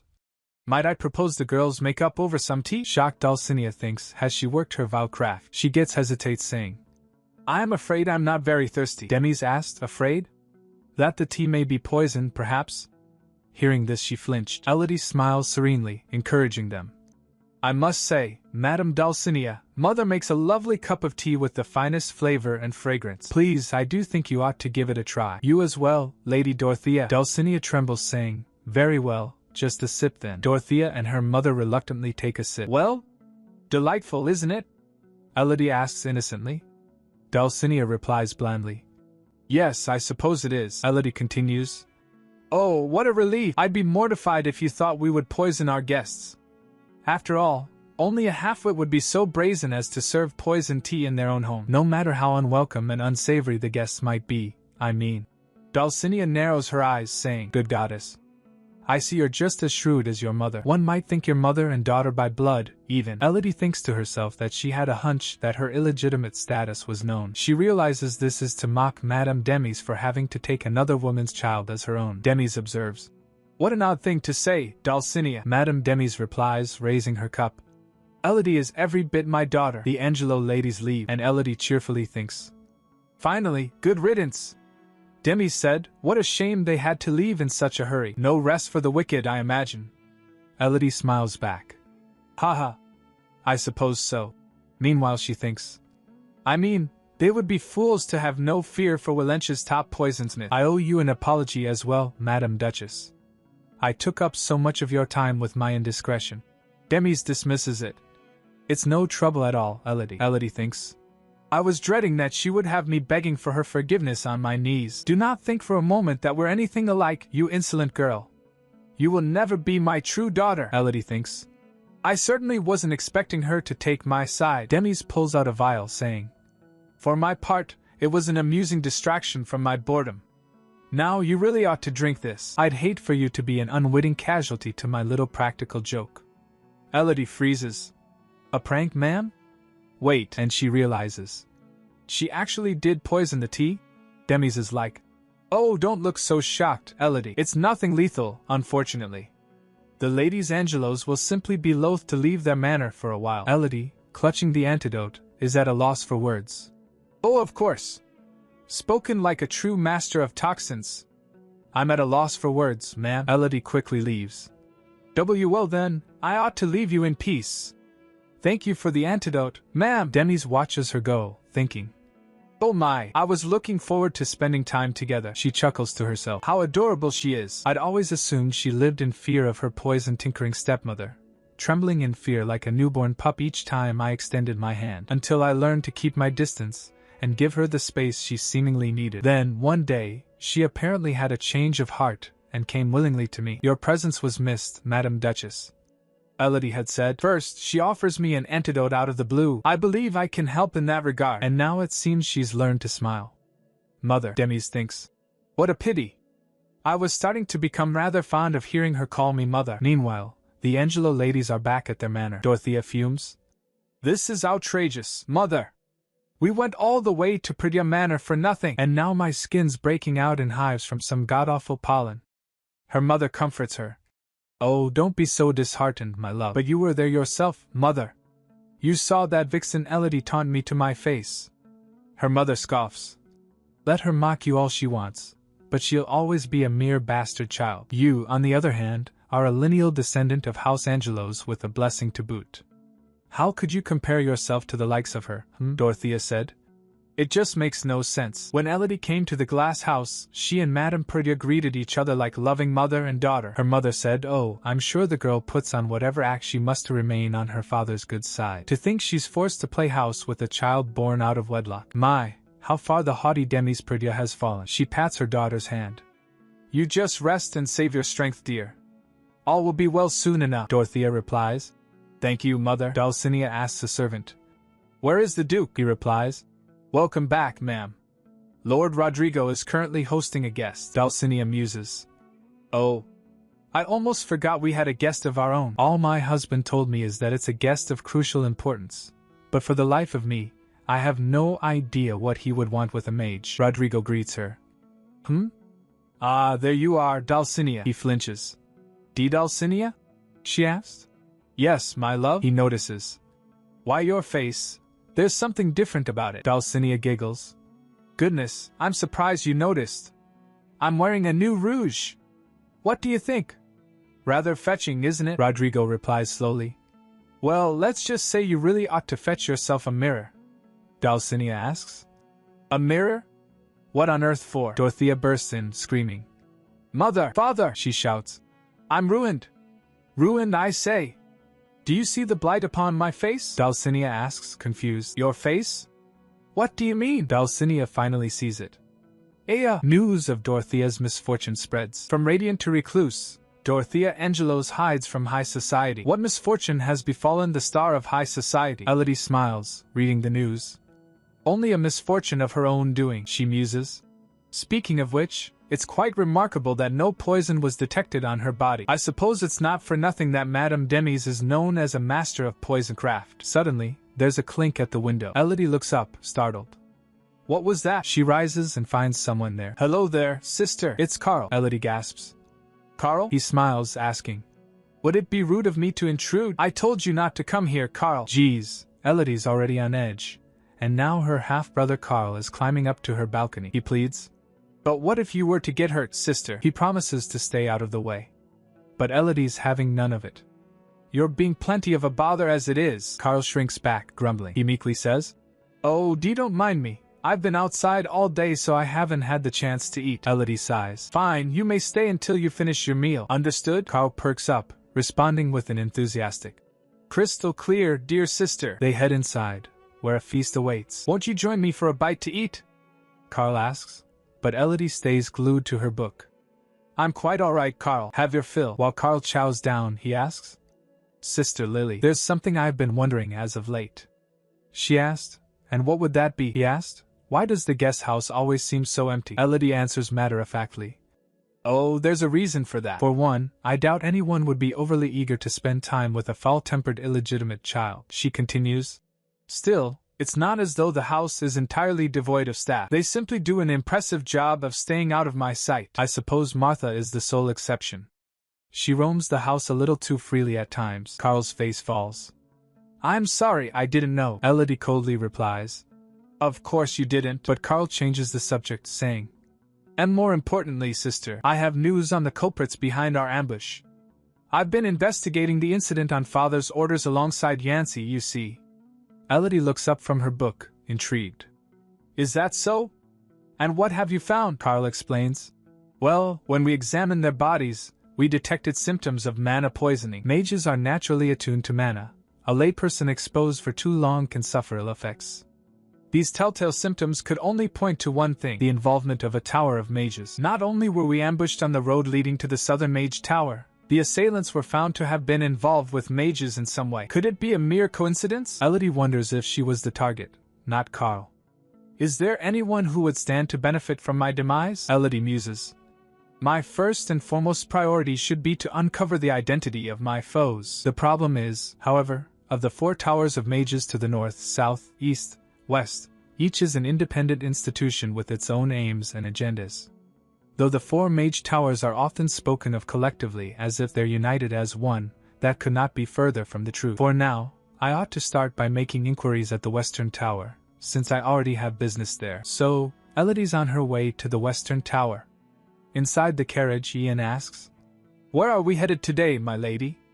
Elodie responds, I've instructed the coachman to take us to the western tower. He said, Understood, my lady. She thinks to herself, Sat across from me is the man who saved my life, the war hero they call the Mercenary King, not to mention the only one who knows of my secret. Elodie reflects, I suppose I could have been rather anxious that my secret is out, but to the contrary, it has been a relief. In this cold-hearted world where I'm no more than a side character, the mere fact that someone knows me for who I am at heart is solace enough. Smiling, she asks, Ian, do your Skyward Falcons ever take on contracts to track someone's whereabouts? He replies, We do, my lady, depending on who it is. Elodie then asks, Very well. I don't suppose you're acquainted with anyone called Estelle, are you? Ian responds, You'll have to be more specific than that, I'm afraid. Elodie thinks to herself, Unless he's feigning ignorance, then perhaps Rian isn't a soul from another world who migrated into this novel. After all, no one with any knowledge of the story would claim not to recognize Estelle's name. To Ian, she says, Then my request is that you endeavor to find this woman named Estelle. She has light brown hair and blue eyes, and is a year or 2 older than me. He asks, Is that all the information you have, my lady? Elodie smiles sheepishly. Yes, I'm afraid so. Meanwhile she thinks, I do seem to recall that Estelle was raised in an orphanage, but the novel never described her origins in detail. This would be so much easier if I knew her hometown at least. The coachman announces. The tower draws near, Lady Elodie. Elodie resolves, I'll leave the search to the Skyward Falcons and take care of my own business for now. They arrive at the western tower of mages, Somnia region. Inside, a mage greets her. Well met, my lady. How may I help you? Elodie responds. I'd like to inquire about an investment, if you please. The mage replies. Of course. Would you care to hear about our latest products? But Elodie cuts him off. No, I'd like to add this entire sum to my existing investments. The mage stutters. The entire sum, my lady? Very well, right away then. He floats a document over. Let's see, first we need the recipient and your name. Aha. Yes, I believe this is the agreement you signed. First name Lily Arkell. The mage suddenly recognizes the name. A Lily Arkell? Elodie confirms. That's me. If that's all, I bid you good day. The mage tries to stop her. Wait, Elodie thinks. That's one upside to living in a world of magic. It's all done by magic with not even a wand to be waved. As she walks away, she plans. Now that's over and done with, I could do some sightseeing. But then she notices something. Elodie spots Ian talking to some mages, who are muttering. Ian? She calls. She asks. Was that an acquaintance of yours? He replies. No, my lady, just a stranger. They were searching for someone too, as it happens. Elodie asks. Oh, I see. Who were they looking for? Elodie gets surprised as he said. I was told they seek a woman named Lily Arkell, my lady. Elodie gasps. Huh! My alias, one of the mages exclaims. There she is! That's the woman who called herself Lily Arkell. Ian turns to Elodie asking. What is your command, my lady? Elodie, clearly flustered by the sudden attention, glances around nervously. Well, if you asked me, I dare say it's too late for us to flee. The mages surround them, Ian says. Then with your permission, my lady, I could cut our way through, if you'd prefer. He draws his sword. But Elodie stops him. Stand down. As surely there's a better way, Ian. One of the mages tries to smooth things over. I'd beg your pardon, I believe we've alarmed you in our haste, he continues. If I may, Lady Arkell, we simply meant to escort you back as our esteemed guests. You see, the master of the tower requests your presence. Elodie looks terrified. The tower master wishes to see me? She questions, as a mage replies. Just so, my lady. If you'll come with us, we shall take you directly to him. Elodie's inner monologue is far from impressed. What would the master of the Western Tower want with me? She's surrounded by mages, but all she can think is, what's with the smug look on their faces? Do they expect me to swoon at the sheer honor of an audience with a tower master? Does he take me for some starstruck little girl? The Purdias are not exactly known for being starstruck. Father, ruthless duke. Mother, poisonsmith. Brothers, competent yet somewhat unhinged. Elodie sighs to herself. It's a pity I can't reveal my true identity just yet. But how else will I teach these snobs a lesson? One of the mages speaks again. Please, my lady, our master is a busy man and does not like to be kept waiting. Elodie snaps. I demand an apology. Do I seem like a lady of such leisure that you can herd me around at your master's beck and call? Is it customary of the Western Tower and its master to address patrons with such disrespect? The mage stammers. That was not our intent. He gets interrupted by Ian's tense glare. The mage in white shrinks back. Please accept our sincerest apology, my lady. Elodie is not impressed, but she relents. I shall now lead the way, if you please. Let us hear what your master has to say. Cut to the top floor of the Western Tower of Mages. If you'll wait here for a moment, our master will be with you presently, says the mage in white. He then adds, by all means, make yourselves at home. Elodie sits at a table with Ian. Make myself at home? In the office of the man who may have hired my would-be assassins? Without Rien accompanying me, I would never have agreed to come in the first place, she thinks. I suppose investigating the ambush was part of the reason I came here today, but I never thought I'd do it face to face with the tower master himself. Ian speaks up. I wouldn't touch the refreshments, my lady. We cannot rule out the possibility of poison, Elodie replies in her thoughts. It seems he knows nothing of my blessing either. She grabs a treat and munches on it. No poison here, as far as I can tell. Would you like some? He responds. I'd still rather not, if it's all the same to you. At the risk of sounding impertinent, my lady, we can ill afford to act so heedlessly. I must insist that you exercise due caution, if you'll allow me to do my duty. I'm begging you. Elodie chuckles. Haha, sure. She reflects. He makes it sound as though I've been a habitual troublemaker. Suddenly, the door opens, and a young boy with pink hair enters. Hello there, sweetie. Are you lost? Elodie asks. The kid shouts. Sweetie? How dare you address me like a child? I'll have you know, I am Archmagithus, the master of the Western Mage Tower, Elodie replies. Oh, how do you do? He replied. Humph, I see it didn't take much to remind you of the proper social mores. She thinks, how was I supposed to know that this little tyke lords it over this entire tower? She says, O great Magithus, hallowed master of the Western Tower of Mages, to what do I owe this considerable honor? Archmagithus replies. You flatter me with your silver tongue, but it pleases me nonetheless. Elodie thinks to herself, he's so teeny. Ithis continues. Very well, I shall cut to the chase. You have a stake riding on the Mage Elvi, correct? I summoned you here to answer some questions on the magitech crafted by the said member of my tower, she asks. What manner of questions are those, your eminence? Ithis says. To my knowledge, you are the first to ever place an investment into Elvie's work. Tell me, what do you see that I do not? Elodie answers. Simple, Your Eminence. I have faith in the success of their Magitech inventions. Ithis is surprised. You do? Elodie continues. Yes, wholeheartedly. I hear their next creation will be a crystal with the power to control temperature. How could such an ingenious invention be anything other than a smashing success? Ithis responds.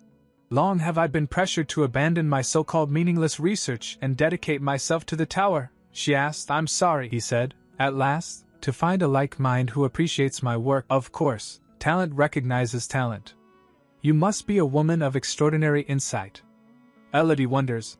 Does this mean that Elvie is an alias of the Western Tower's Archmage? Then I wonder if he was simply curious to meet the first person who invested in his Magitech implements. It may be too early to say, but he certainly doesn't seem the type to involve himself with assassins, ambushes, and the like. Elodie asks. Your Eminence, is there a reason why you hid your true name? Ithis replies. Sure enough, any item under my own name would sell like hot cakes. However, my true aspiration is to create Magitech that would be of practical benefit to all. Magitech that will be admired by its own merit. Elodie thinks. He even sounds like a little kid. Elodie is in her thoughts again. The novel only mentioned that every single one of Elvie's Magitech creations will be a hit, but it was never even hinted that Elvie is the master of the Western Tower. Perhaps it's an Easter egg. Elodie smiles. Well, since it's come to this, it won't do any harm to give the little tyke a nudge in the right direction, she said. About your latest item, might I suggest that you try inserting it into a mattress to keep the bed heated at night? How delightful it would be to crawl into a warm bed on a winter night. Conversely, you could have it turn cold and keep it within a sealed box, so that foodstuff can be kept cool, even in the midst of summer sun. There could even be an ice compartment. Ithis gasps. I knew it. You're a genius, Elodie continues. I could even think of some military applications, which could prove quite lucrative, Ithis exclaims. Military? I had never even considered it. That's it. I'm appointing you to be my apprentice. He grabs her hand. It's not often we see such towering intellect walk through our gates, you know, especially not one who sees right through to the genuine worth of my work. Elodie interrupts. Thank you, Your Eminence, but I refuse, Ithis gasps. What? Why? Elodie replies. It sounds altogether like too much trouble, I'm afraid, Ithis insists. Trouble? I swear, there will be none under my tutelage, Elodie says. Be that as it may, I aspire to be an idle layabout and nothing more. Ithis is dejected. Fine, have it your way then, but the least you could do is to lend me your insight every now and again. Elodie smiles. I suppose that wouldn't be too much of a hassle. I shall consider it. In her thoughts, she's much more enthusiastic. What is there even to consider? This is a win-win for me. I'd be a fool to turn down a golden opportunity for early access to market information. Huzzah for insider trading. Ithis perks up. Excellent. To celebrate this occasion, I shall show you something that may pique your interest. He holds up a glowing pink crystal. Behold, my latest invention. It's quite the marvel, isn't it? Elodie replies. Goodness, it certainly is, Your Eminence. If I may ask, what is it for?